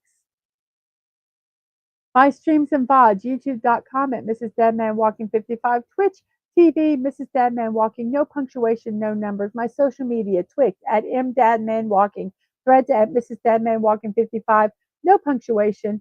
Oh, thank you, Max, for the poll. I'll do that right after I do this.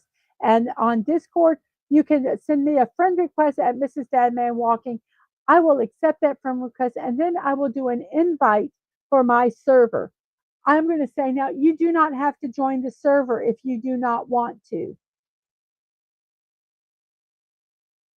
I send it because I can't read your mind and I don't know what you want. Just ignore it. I won't be upset if you don't join the server. So that is all of that. Let me go ahead and do our poll. Thank you so much for that. Ooh, very interesting. We've had 20 votes. Thank you guys so much for that. We have 20 votes. We still have how many people watching? We still have 9 people watching, and we have 19 likes. Somebody forgot to hit that like button. So here we go. I like this Sunday topping best. Hot fudge won at 55% of the vote. Caramel is second. So let's see. Caramel has 5 votes. Hot fudge sundae must have 6 votes. And then strawberry and pineapple have 2 votes each in third place. Thank you all 20 who voted. I really, really appreciate it. Thank you, Max, for reminding me to do the poll because I would have forgot. So first off, I'm going to put this link out there for Sci-Fi Mommy's channel, which is going on right now. So when I say goodbye, go over there and say that the missus sent you. And I hope you all have a wonderful day. So on that note, I will see you next time. Remember to be kind, to show love, that you're not promised tomorrow, so go to bed with no regrets. And most of all, I wish you peace. Have a wonderful morning, afternoon, or evening, whatever time it is in your neck of the woods. I hope the rest of your day is a wonderful one. And I will see you all later. Bye bye.